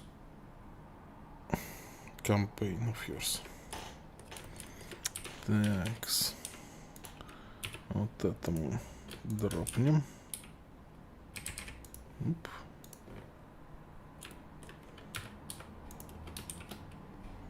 Оп. Оп. Оп. Нет, не вот это. Вот это. Сейчас I need to make insertion into the eye. Just a little bit. Stop being so freaking bright. Upbeat music in front of my window. Yeah. And about anatomy, as I said, find the way to make it fun for yourself. Those loops are important, you know, when you see your work and you get endorphins or whatever, dopamines. This blast of those hormones need to work for you for the next project. Что ты будешь делать, блядь? Опа. Yeah. Did you draw as well when I was loading? No. 3D was my life. I know some basic drawings in school, you know, but nothing special. So no former education or experience before I get into 3D.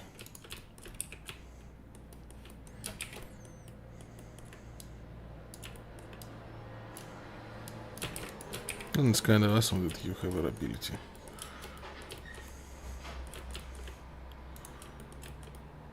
to make art without making art, you know.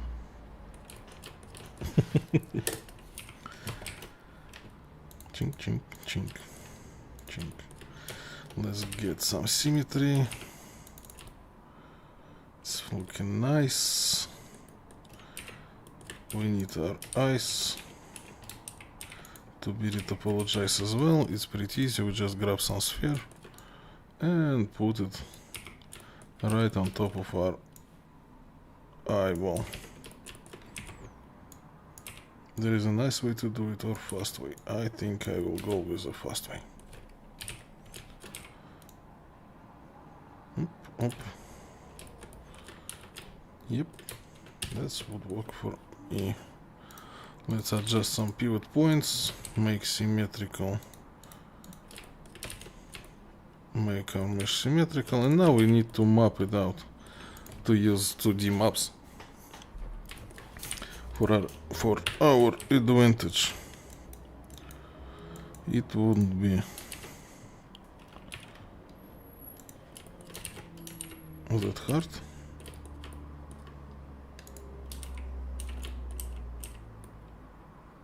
Did it move or something?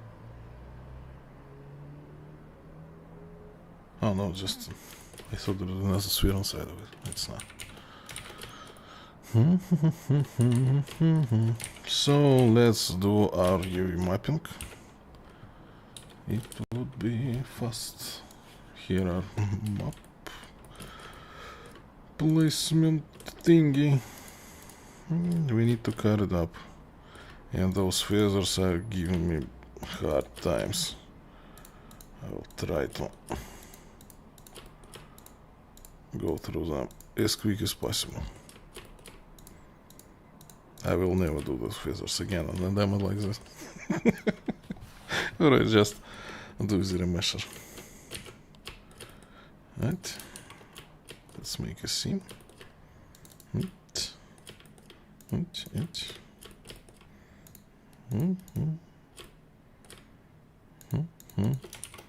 Yep, it's nice and separated. So let's separate it here. Check. Our ear needs to be separated as well.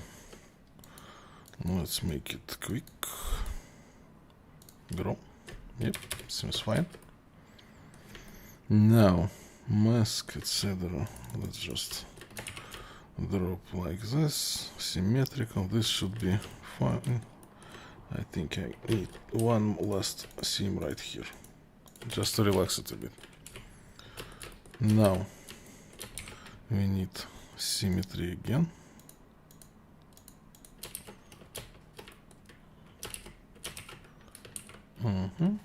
And our mapping is basically done. Nope. Let's stretch it around. Looking, what the hell is this?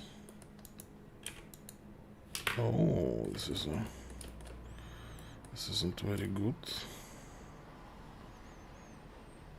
And I don't. Let's just do it like that.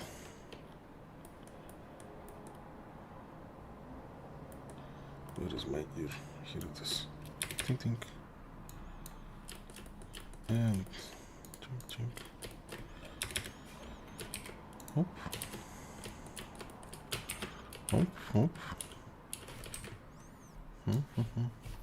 How do you guys feel? There is only 4 viewers left. It's not fun, I know, but it is true. If you want to be a character modeler, you will go through this process every time. And if you're bored watching it, you'll be bored really quick by doing it.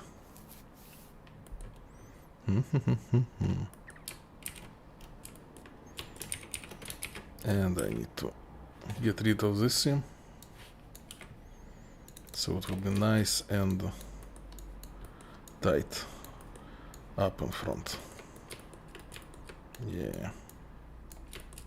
Let's weld it together. One last spread. And retoss them around, and that would be it for our low poly.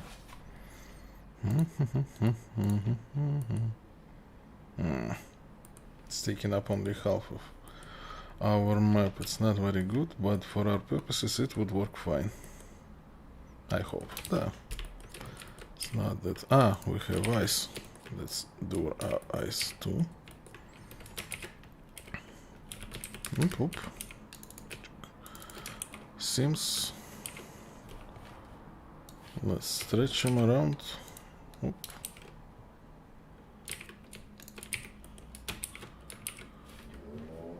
Let's add them to our... Что это такое?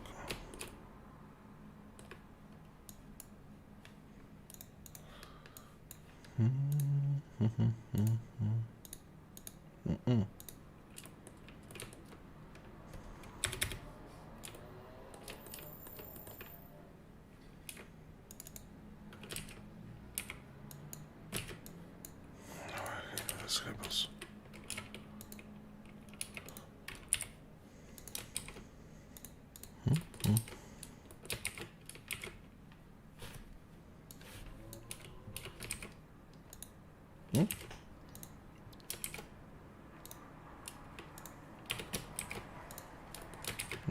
Oop. And it would be awesome place to put horizon, especially considering the size of those things. It's not very big. Okay. Padding is alright. Hop, hop. Let's name it right. Phew, we're done, guys. Now we need to bake it.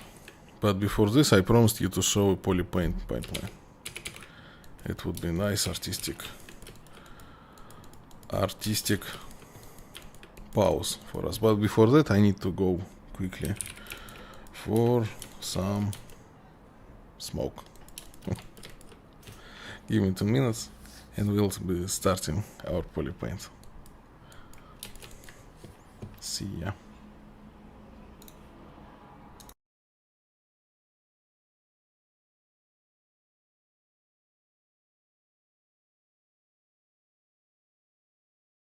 And I'm back. What do we have here? Not a lot of people. That's not a problem.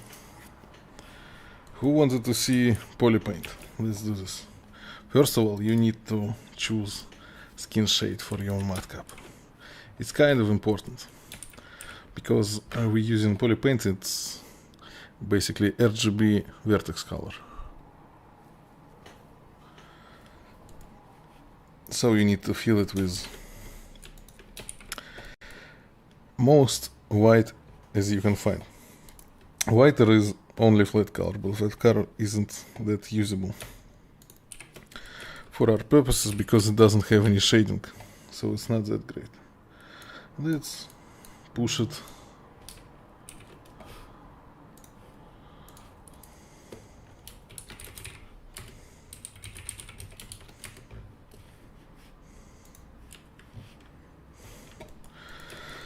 Let's push our our basic color, something like that. What do you think? I think it's working fine.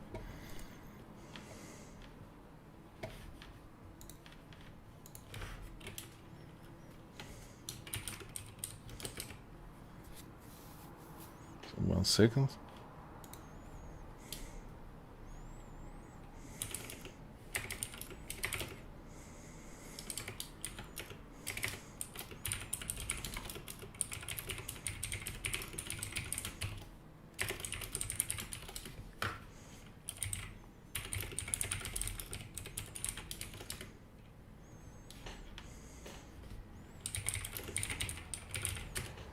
Sorry about that.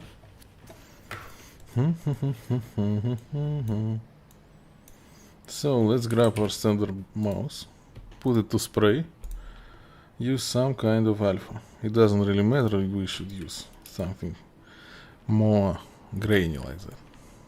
Nope.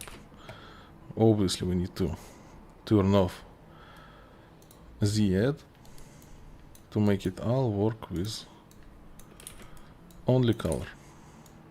RGB intensity. For smooth blends we need to push it a bit down, so we have something like that. And basically let's add some color difference in our projects. Something more bright on top, on the cheekbones. Yeah, it's working really nice. Alien-y gray looking skin works nice for me.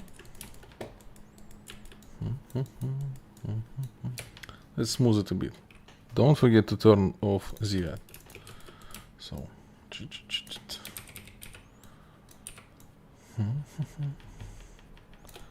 it's a subtle effect, but it's smoothing. Texturing is done in ZBrush software. No, it's just one of ways. I will show you normal software later a bit. But it's nice ways to push a bit of color into your work, especially if you only use ZBrush. So it's kind of alternative thing. Now let's do our ambient occlusion, which will glow up our model significantly.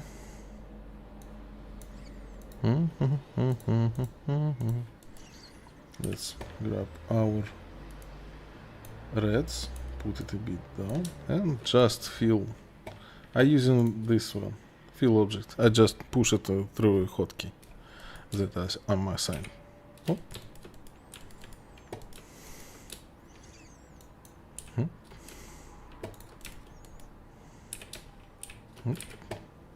Just push it a bit more consistently down. You see some kind of color development that we have here.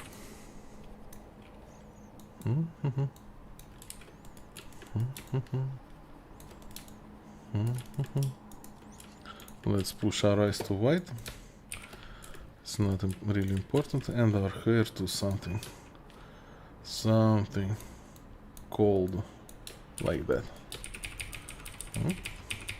Let's add some gradient to this. It's really easy when you have subdivisions. Some pale ends would work fantastically.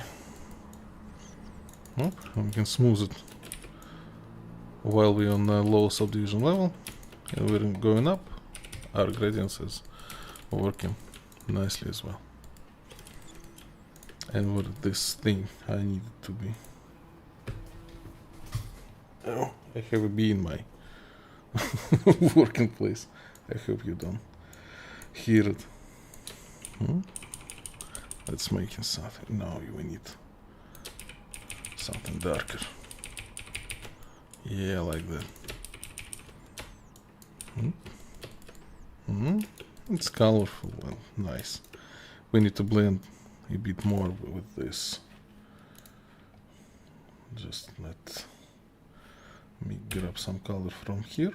You can use a C button to grab whatever color you want from already model. You see it switching up here when I push it.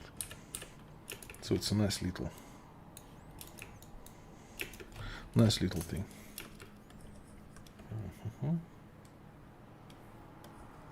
Let's add some. Maybe we shouldn't use. Let's just make our integration a bit more pronounced. Lazy mouse turning off. We would be able to adjust our colors later in the proper software. But for now it's kind of working alright. Let's push some reds into our ears.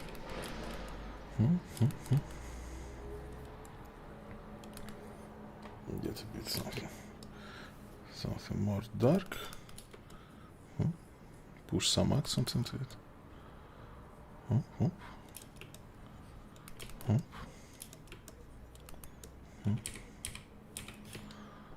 Let's make something weird out of this things.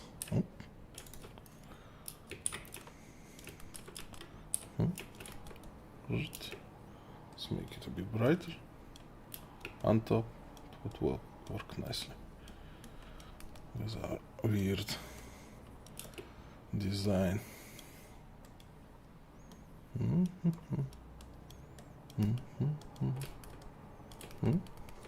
What do you think? It's kind of bad, but it will work. We adjust it a bit later in Painter, Substance Painter. Just a bit more blending here. Pronounce our top part of the head.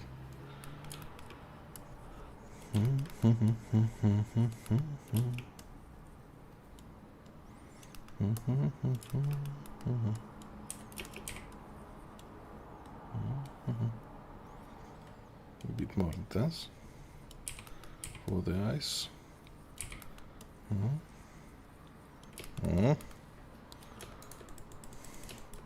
And that's kind of it.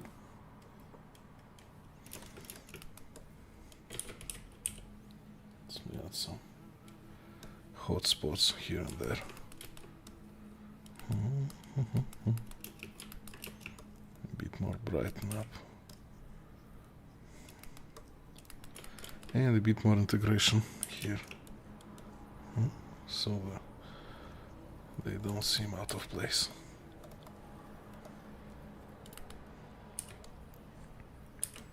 Bit smooth. Let's grab some other mask.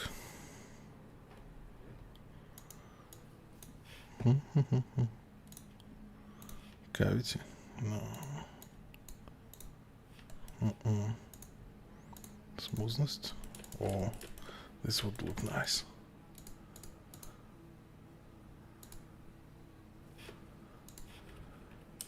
A bit purple here. Whoa. Or maybe something like this. A bit red. It's all up to you, basically.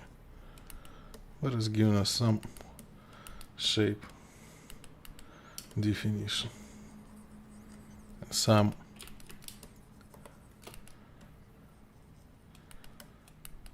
pattern enhancements. No shading, just color. That's all we think about.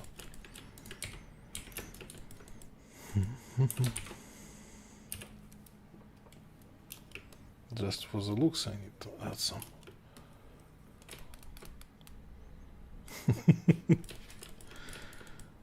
Okay. Let's pretend it looks fine. A bit more occlusion to blend it all up a bit.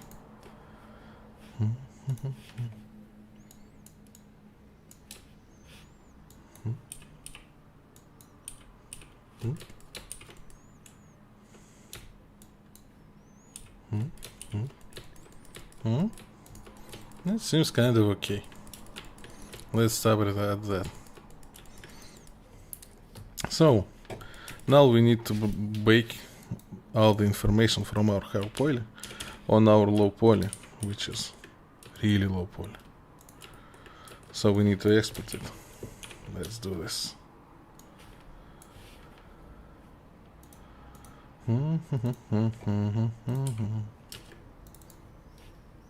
Let me grab some folder.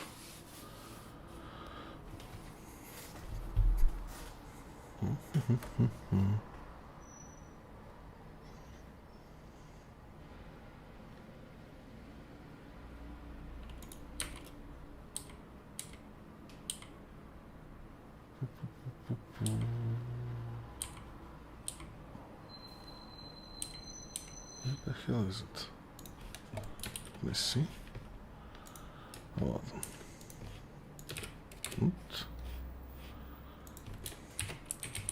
Bake. Let's make a folder called bake, and now we pushed head low poly right into this. And soon magic will be happening.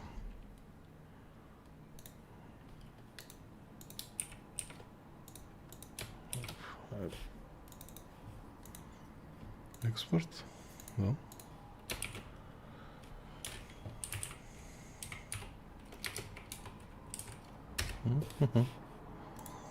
Export. Done. Let's open up our tool back for bakes.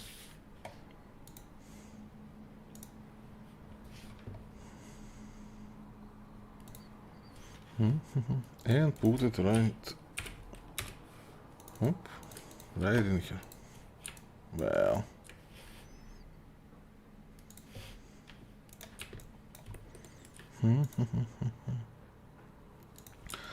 let's adjust our scale to 10 or something, maybe 15.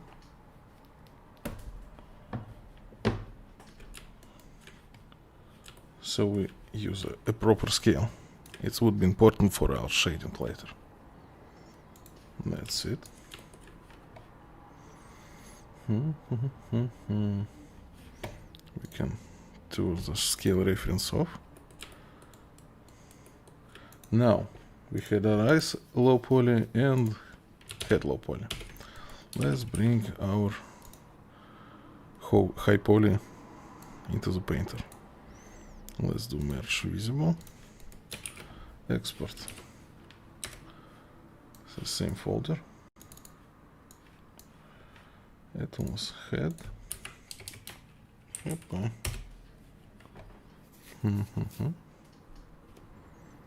I don't think we need to bake ice, but let's just do it just in case.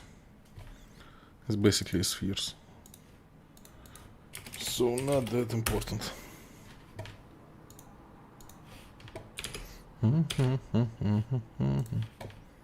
Let's adjust our camera. Is that how scaling is done for models? No, not usually. I'm just adjusting my send to the model. Usually done within after all those processes before the animation, so your model would look nice in engine.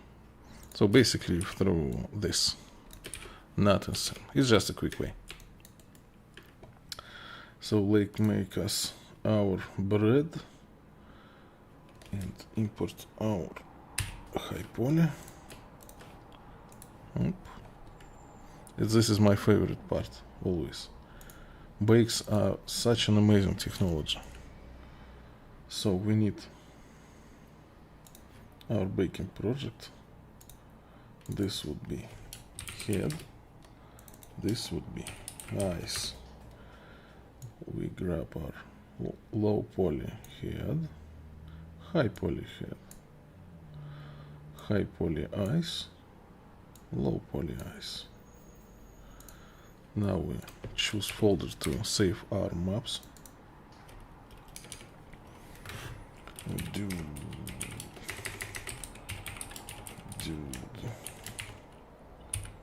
maps PNG.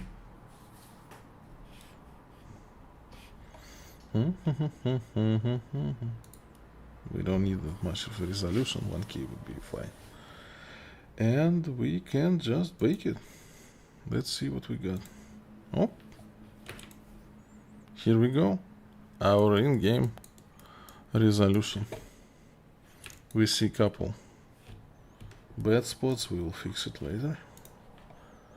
We need a bit of ambient occlusion, so it all looks nice and fine.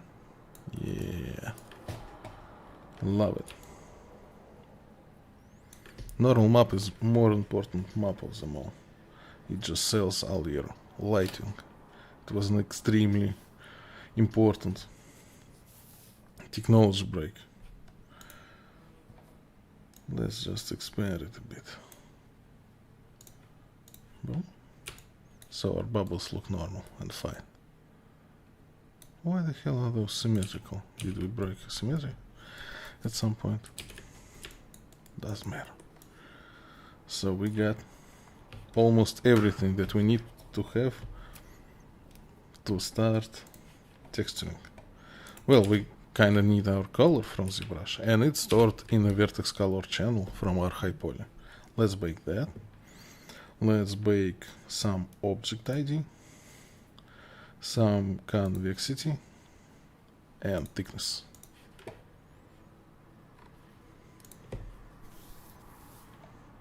Boom. Let's put our color in, and as you see, it's working pretty fine. Let's see how does our object ID looks. It looks kind of wonky. Let's fix that. Yeah, all those polygroups are baked as separate meshes. It's not what we want from our model, so we're gonna adjust it.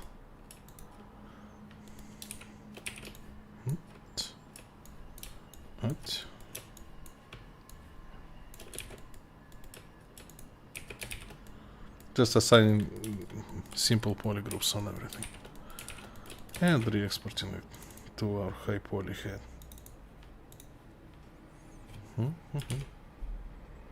After that, just simple rebake would do the trick. Pink, much better. So we have our mask, our base color, and some basic shading is applied. Now we can texture it. Everybody ready? All three of you. Let's start. So we're going to Substance Painter. Substance Painter. Продолжаем все равно. I use very old version because I find it more stable and nice. So this new project. Specular glossность. Our low poly head. 124 would be fine. OpenGL for shading. And let's add our maps that we just bake. Okay. It should be work. So we need ice. Let's export ice together.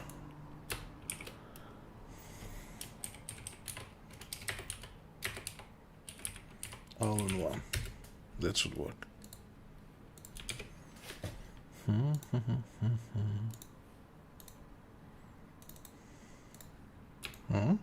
Much better.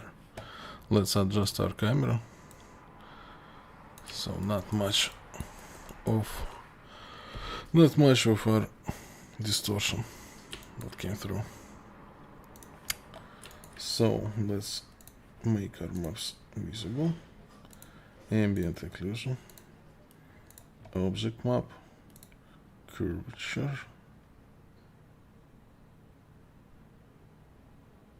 Where the hell is curvature? Did we bake a curvature? No, we didn't. Let's fix it.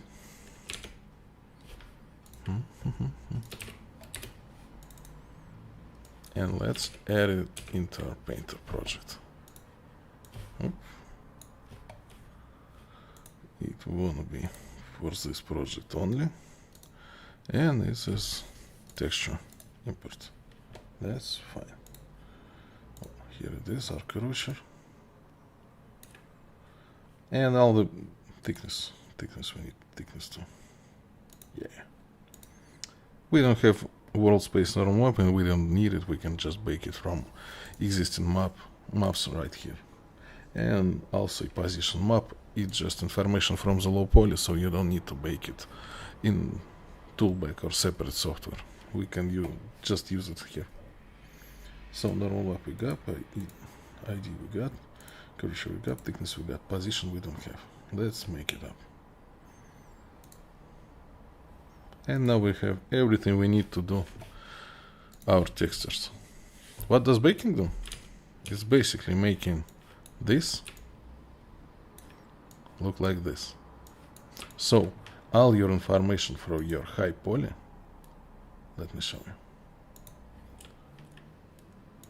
Not the ice. Let me show you here. All that information that missing from our optimized mesh is baked into this, into our low poly mesh. So we're making our low poly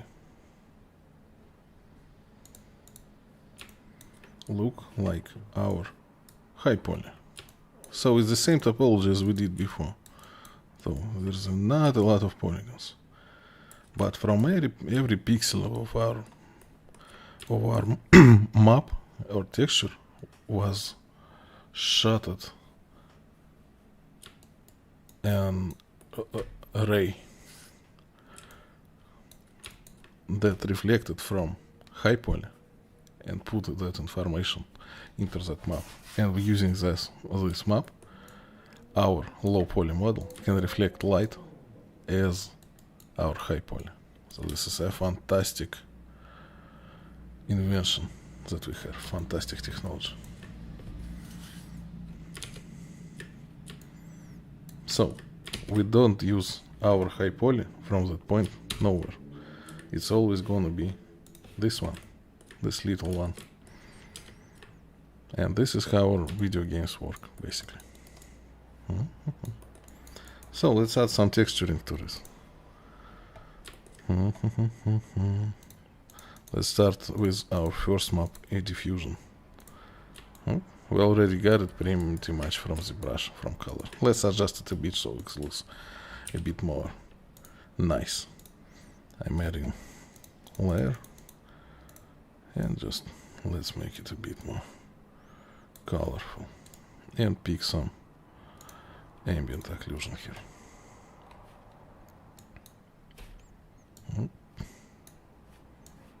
Stop it. So, yeah, right here.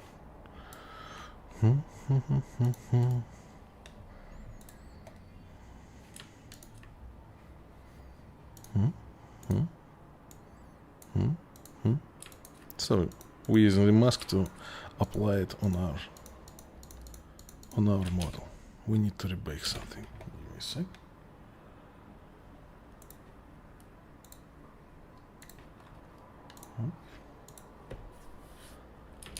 That's better. I have a little bit of, you see the seam, I just pushed it away. I need to reload on ambient occlusion. Oh, that's better.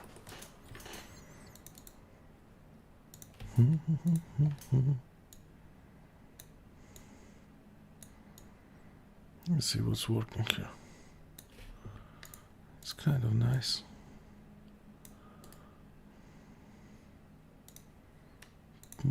Let's use our masking tools to isolate some skin and just make it look nicer. Let's add another layer. Let's put some curvature on it.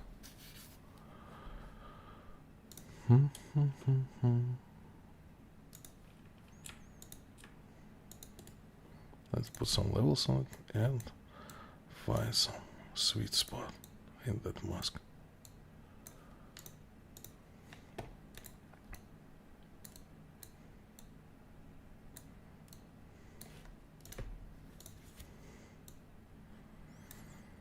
You can see we can isolate most pronounced curved parts, and it looks kind of neat. Let's adjust that. Oop. We don't need it for now. Let's experiment with some colors. Well, it's look kind of awful, to be honest. But it would work for now. Let's put it under ambient occlusion. Let's add some basic lighting to it. As we use a stylized object, we might go as well with light.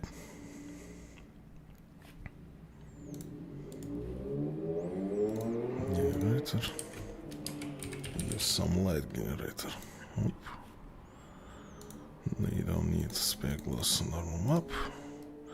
We just need light. And we should soft light would do. Oop. A bit more pronounced color distribution. Okay, let's do one more map. It should be thickness, I think. Thickness to simulate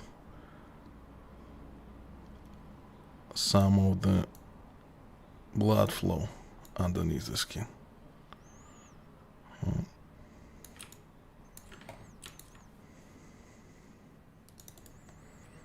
Let's push some levels through it. Let's see what we got here. Yeah, something like that. Okay. This seems to be working fine. So we finished with our colors for head. Let's try to adjust some shading. Well, basic shading needs spec and gloss. And this mouse will determine how much specular we have in it. So let's stop it at gray. Let's search what breaking it up. Nothing. Oop, oop. Here's our base. A bit more matte feeling. Oop, oop. This looks nice. What is this? It doesn't matter. This is our occlusion. Spec gloss. Right. Can you see?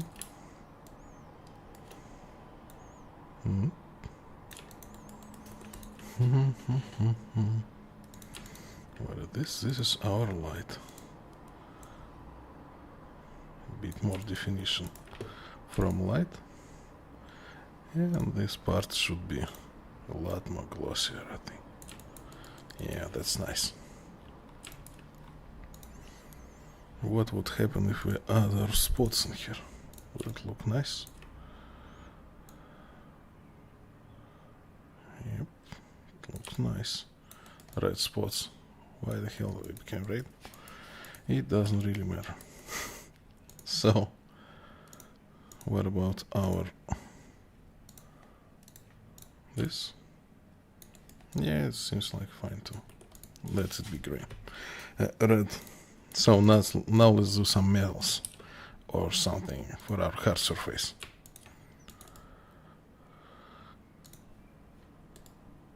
Black mask, color selection, pick mask, bit more tolerance to it, and let's smooth it a bit by filter,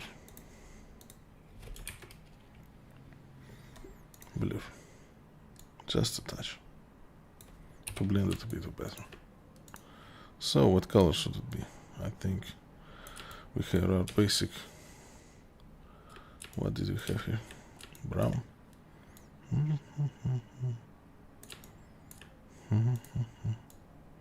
Let's make it more metally and stuff.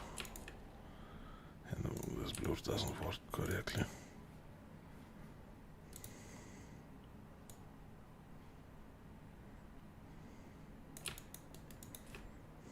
Okay. I don't like this seam at all. We'll hide it later, okay. Or maybe we could do this. Blur this one.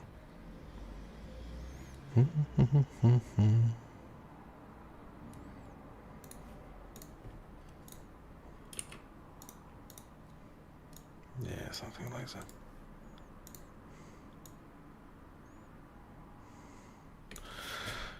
Is texturing mainly done in Substance Painter? Yeah, most of the time it's done in Substance Painter. It's just industry standard thing that we all use for textures right now. Toolbag came up with something lately. Give me a second. Oop. Just do it by hand, it would be easy.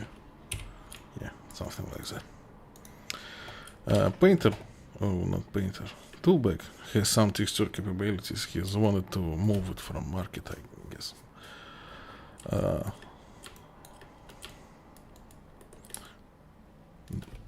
But it doesn't work. Some functionality from Substance Painter that's obviously missing. But it's nice to have something that you render in when you could paint. So for now, we're stuck with our Substance Painter. It's not that bad, it's actually pretty awesome. Let me try some other color.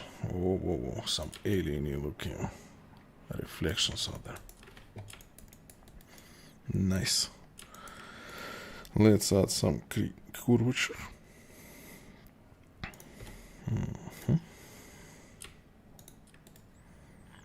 Add some levels to it. And I need those scratches to be something different.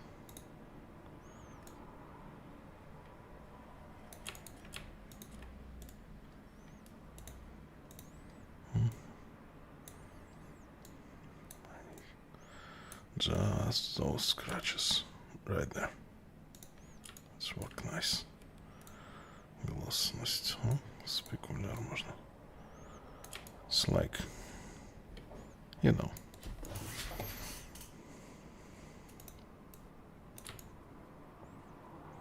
Here metal part showing through some wear and tear. It's not that great looking for now, but it will do for our purposes. Let me try another color. Oop. And with this,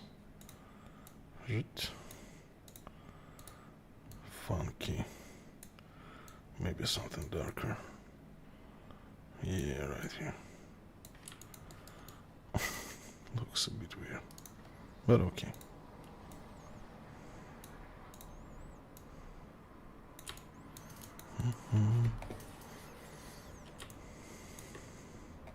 Now let's add some ambient occlusion. As always, specular go black, glossiness go dark, and that would give us some breaks in our shading. Oh, something like this. Nah.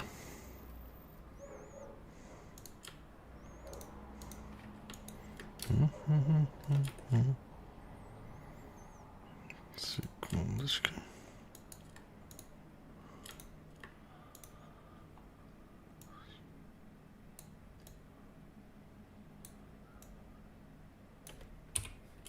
Yeah. Something right here. The ambient occlusion need to be a bit more colorful.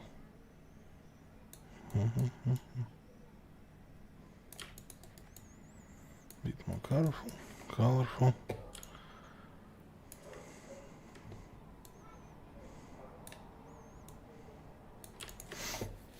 Okay, that would work for now. Next thing, I want some overall ambient occlusion.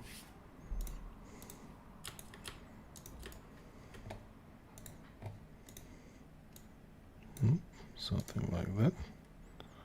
Гласность в 0. Color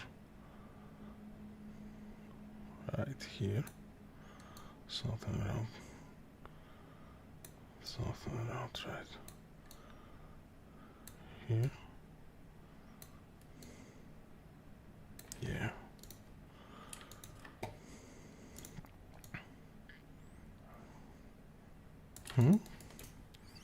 Our guys finally working okay. And now let's do the eyes. Not like that, like that. Oop, oop. We had something on our eyes, aren't we? Yeah. Probably have this in here. No?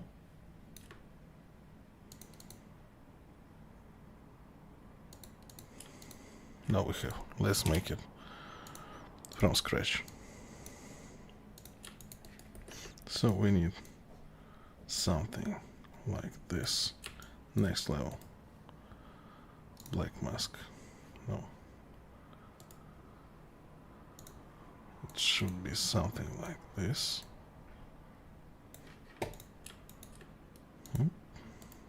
Let's add paint layer to our mask. Some symmetry. And some small flow. Oh.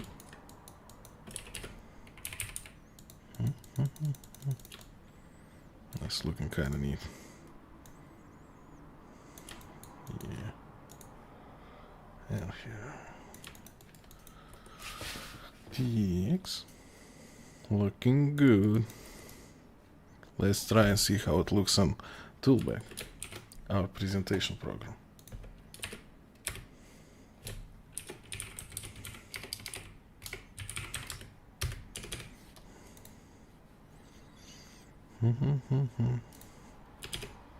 TX.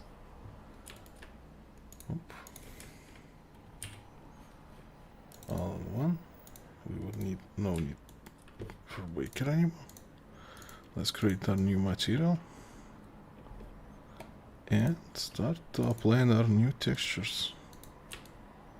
One. Oh, yeah, not that. Our albedo, our normal map. Let's flip some. Let's put our glossiness. Yeah, that's looking really nice.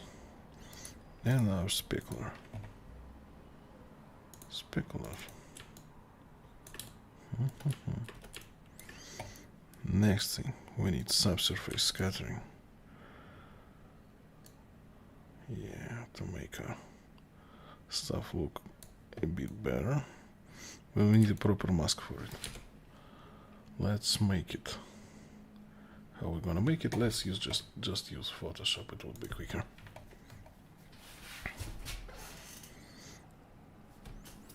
So we don't need subsurface transitions on inorganic surfaces.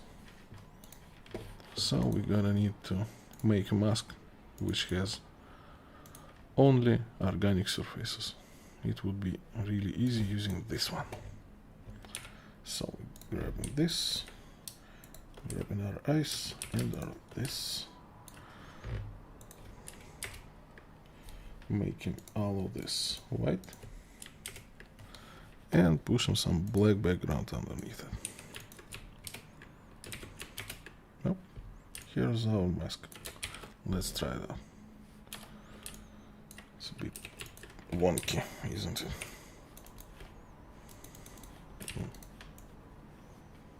Just a bit cleaner. Okay, let's call it SSS and put it in our folder.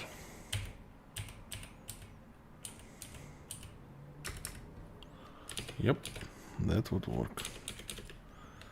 Mask. SSS. Oh. So we don't have transitions out here, but we have a lot of out here. You see, right? And to here I would think we should use some thickness. Or not. We might just use what we got here. Around 4 or 3 work fine, usually.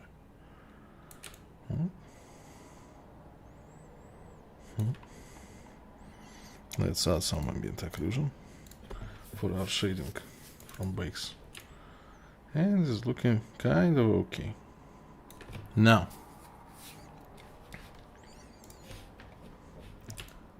so let's make up some basic presentation.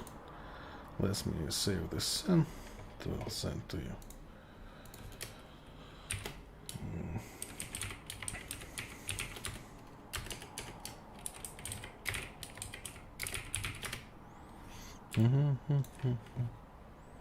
So let's add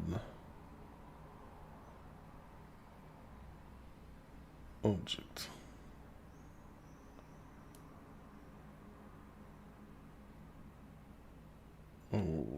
Shadow catcher, which doesn't do anything right now. Let's add some basic lighting. Let's watch what we got here in environment stuff.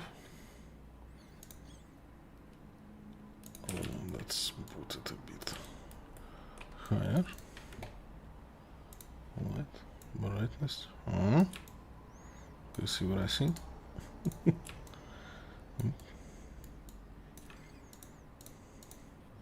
So it's start to look kind of nice.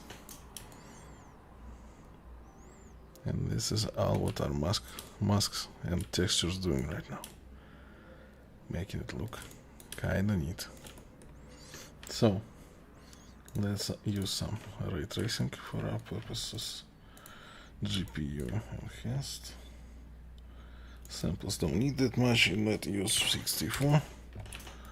Let's go to some camera adjustments.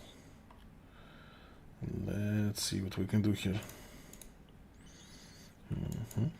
Let's stop at 15. Focus on color.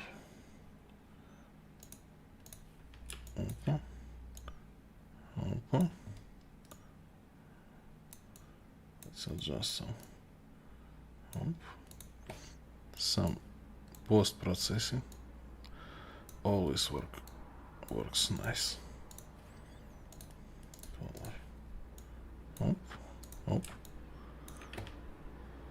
Light. To soften our shadows and our fellow. Working fantastically. Looks cool. Thanks, Sharp.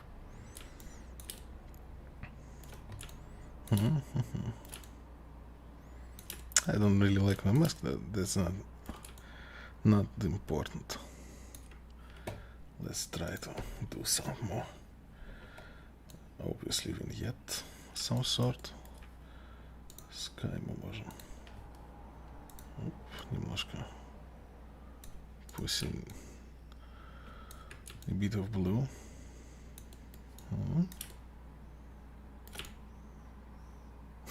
Such a freaky looking dude, isn't he?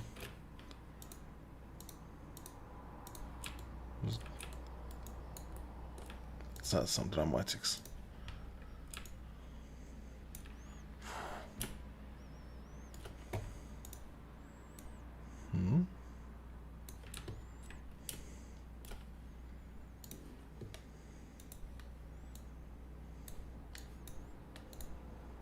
Yeah, something like this.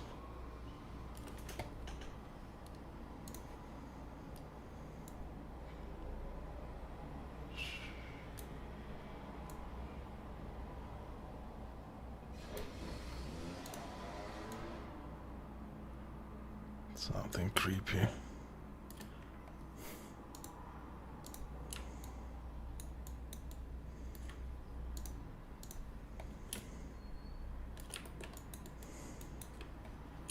Let's add another light right here to show our silhouette. Let's put some tessellation on top of it. So it would be a bit more smooth, I guess.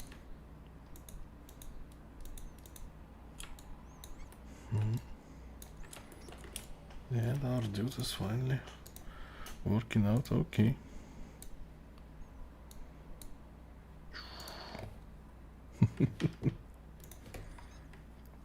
Push a bit down on saturation and some contrast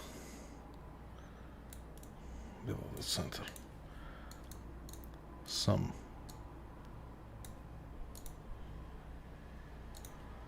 blue shadows.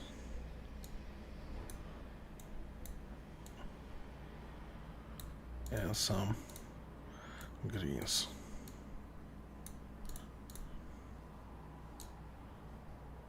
Yeah, looks nice.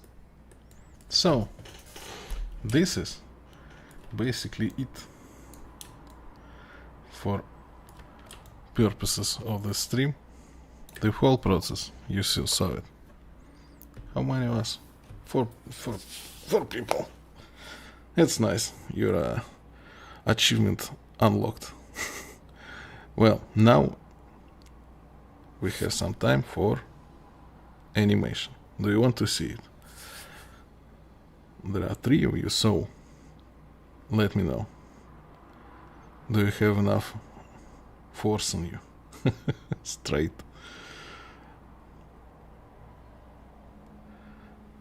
Yes. Awesome. Awesome.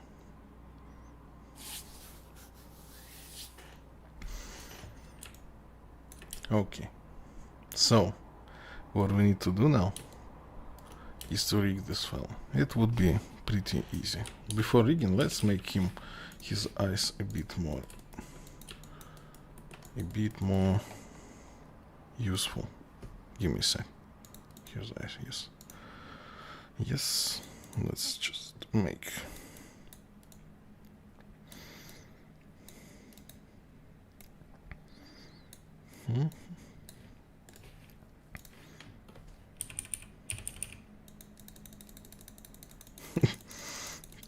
creepy eyes.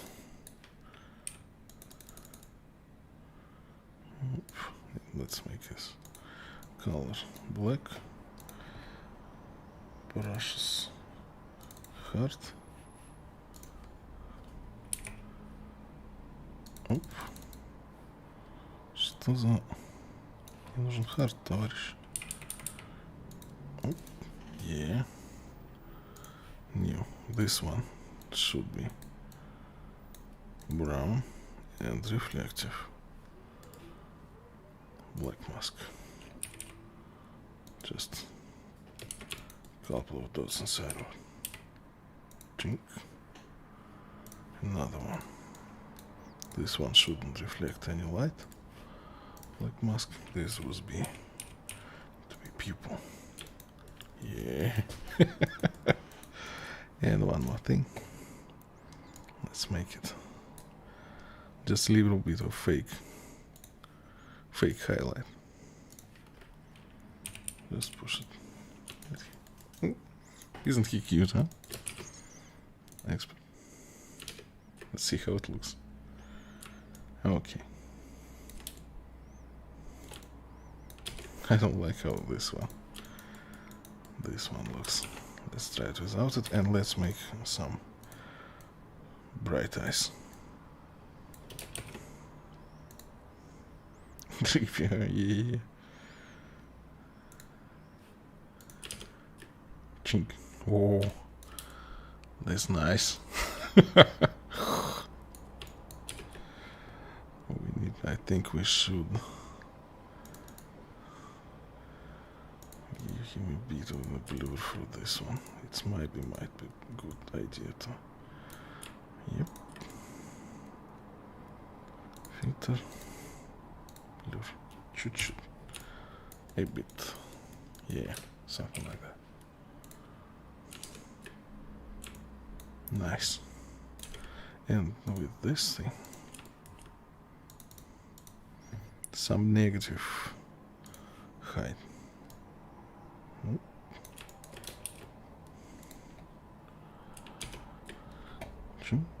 So just push it a bit down.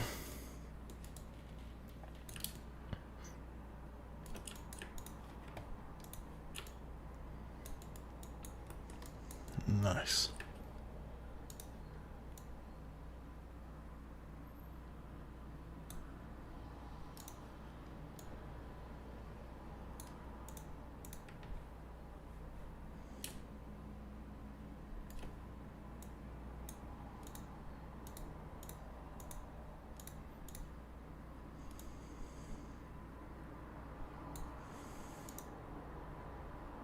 One sec.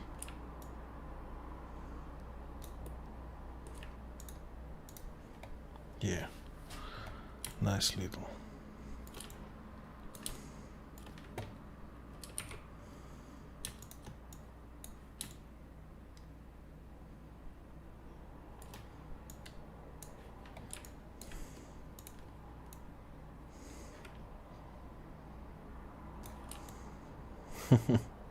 Okay, it's not working. It's not working. Yeah, something like this. So, let's do a quick rigging. It's gonna be another 30 minutes, I think, and we're done here. I promise. I know you are tired.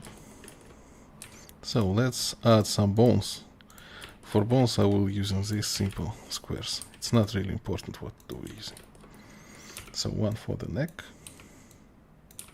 one for the head,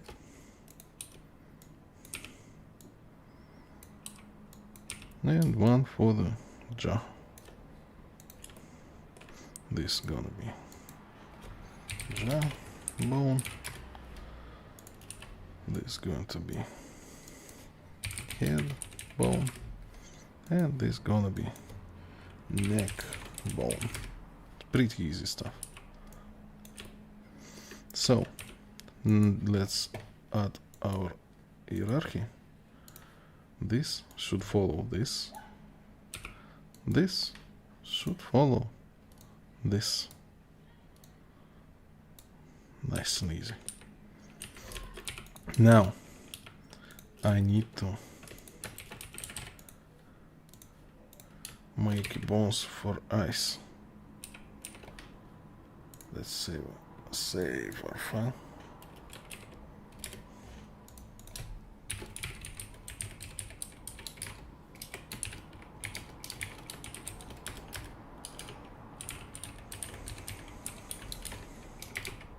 Retopology and rigging. Так, height selection.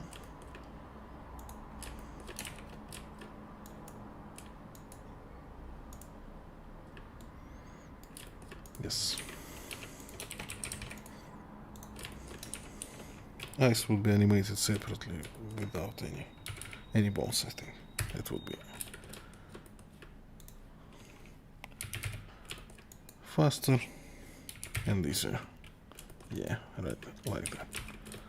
So here our eye should go for the head, and this eye should follow the head too. So, oh, where is our neck?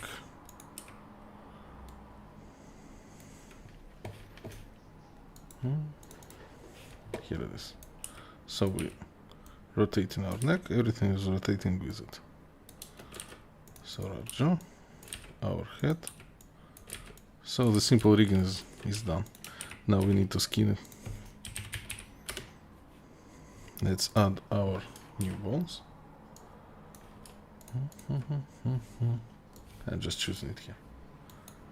Select. And let's make some basic animations with it. Think.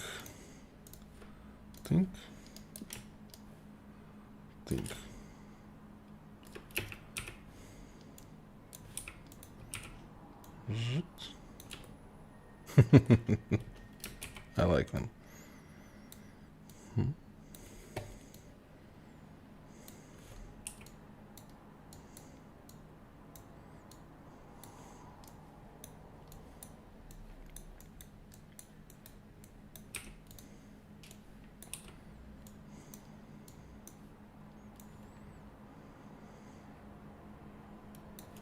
And now for our eyes.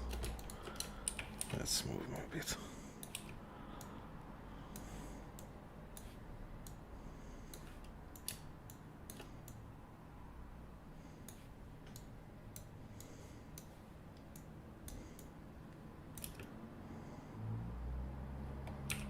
Let's adjust a bit our skin so it works a bit better.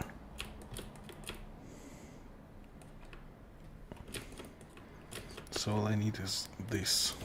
This loop should be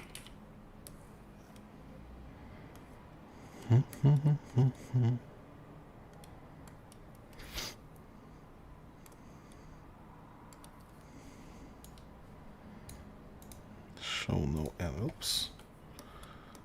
Let our branch be here.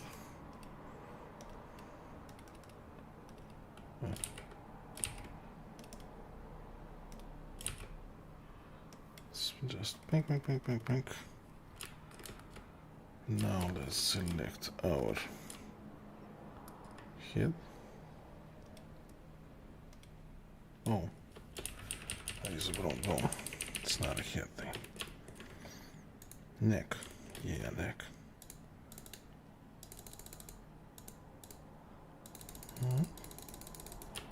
And that's much better. Now we're using head.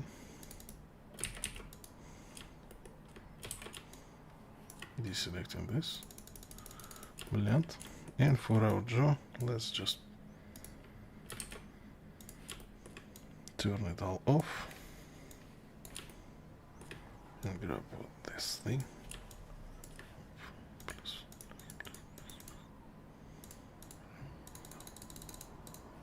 Something like this.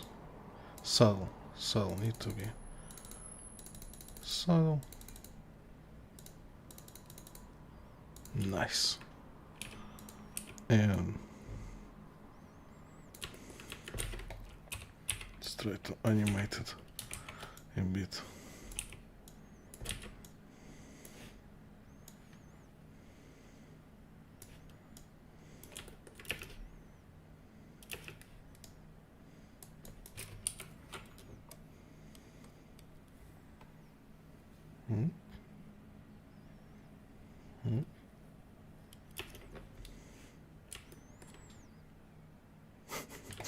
It's a bit wobbly, but it's nice. Fine. Let's see how it looks in our fantastic shading.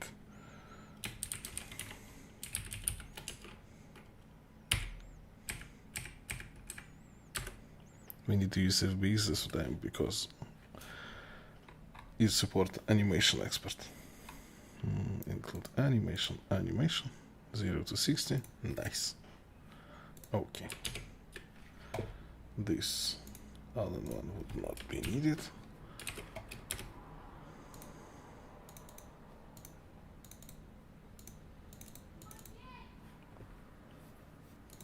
Animation. Think. What's happening? Is it too small or too big? It's too big. Let's adjust the scale.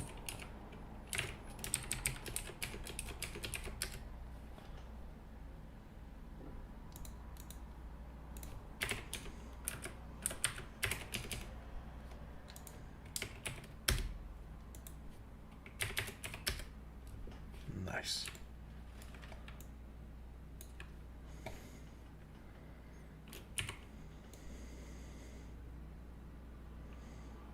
Something like this, right? This, I don't need this. Think. Let's see it. Frames, we need 60. Here are dude making something.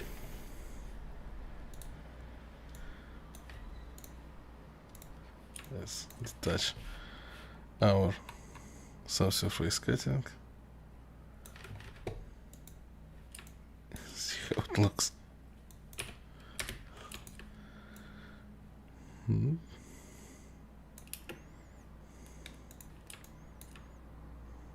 Yeah, our dude is animated.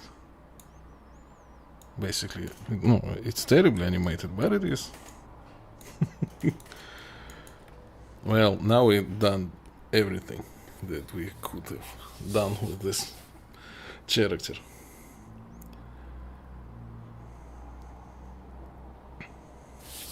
Let's make it a little bit slower.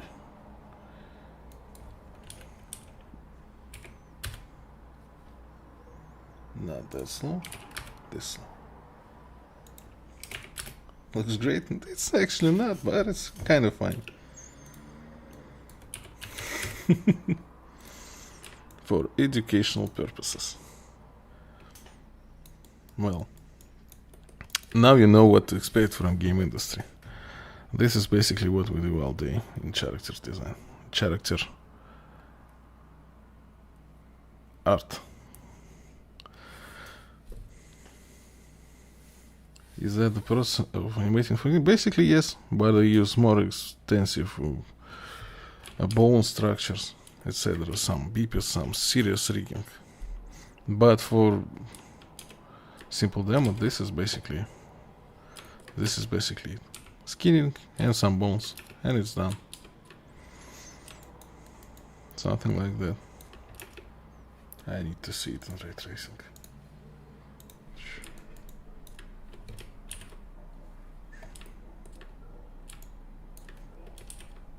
Let's add some depth of field to our dude. It's kind of weird.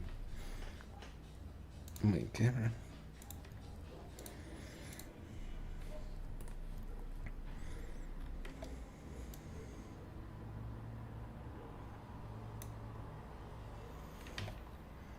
A bit less ambient occlusion.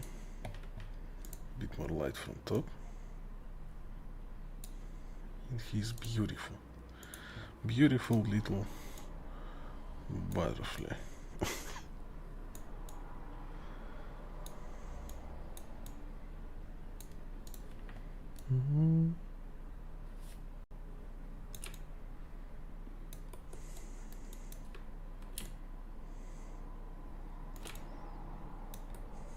Yeah, that's nice.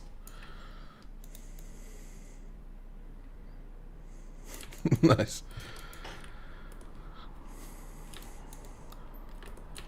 Nice rockers. Nice angle. Yeah. to it.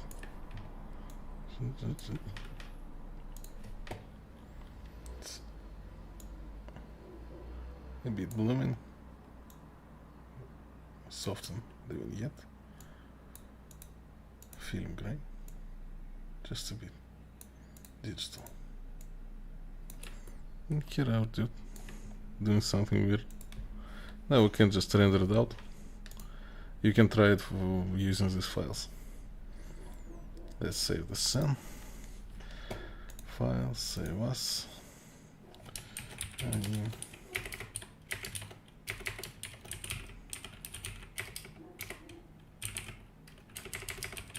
preview. Nice. Well, this is it, guys. That's all that I have for you.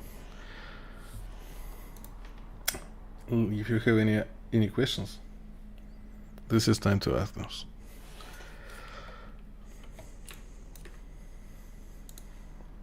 If not, we can go to chill. Go to chill. My tongue is a bit tired from all this speaking. But I think we did great today. Can make it creepier.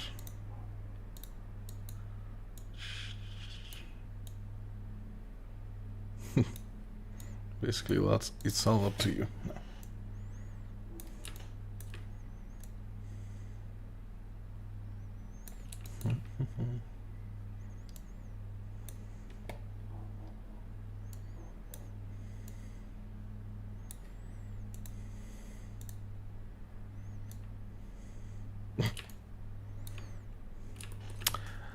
Let's do it this way.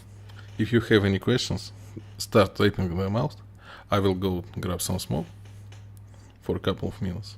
If there would not be any questions in the chat, we just leave it at that. As always, you can contact me in Discord and pretty much everywhere. On Station, you also my page, you can write me there. It's not a big deal. I have a lot of messages, but I'm trying to answer them all. So don't stress a lot about it.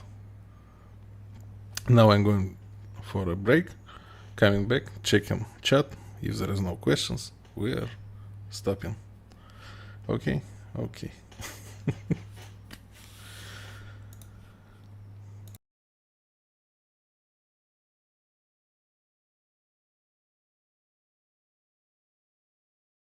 And I'm back. So, I still see there is no questions in the chat. So I think we're gonna leave it at that. I want to thank everyone who came, especially those who got through it with me.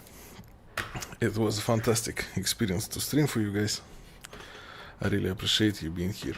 It was fantastic. So as I told you, I will share the files with the administrator. He will put in Discord. Links are in the description. If you have any questions, you can ask those questions in the Discord. What's the process of the interview? Okay, let's do. I never been on the interview. I guess I was once for my first job. After that, it was recommendation after recommendation, so basically no interview process I was involved in. It's kind of like that. So art, your portfolio is most important thing that you can give your employer. Interviews are basically for understanding how to talk to you. What are you as a person? Would it be comfortable to sit next to you, etc. So basically there is no puzzles like in Google or something. This is my art, this is how I talk, this is how I look. If everything okay, let's work together. That's it. So don't stress about the interviews. Maybe for the first job, when you don't have enough experience and don't have enough portfolio, it would be necessary to impress. But after that, if you put a lot of work and do a great job with your portfolio, it won't be a problem. Kind of like that. Well, I think that's it for today. As I said, files for this fellow would be in the Discord if you want those. Stay subscribed on the Game Dev Packs. The guys are awesome, and I think they will bring something interesting to the educational space. We'll see where it goes. Well, and that's it for me. Thank you for being here. See you next time. Bye bye.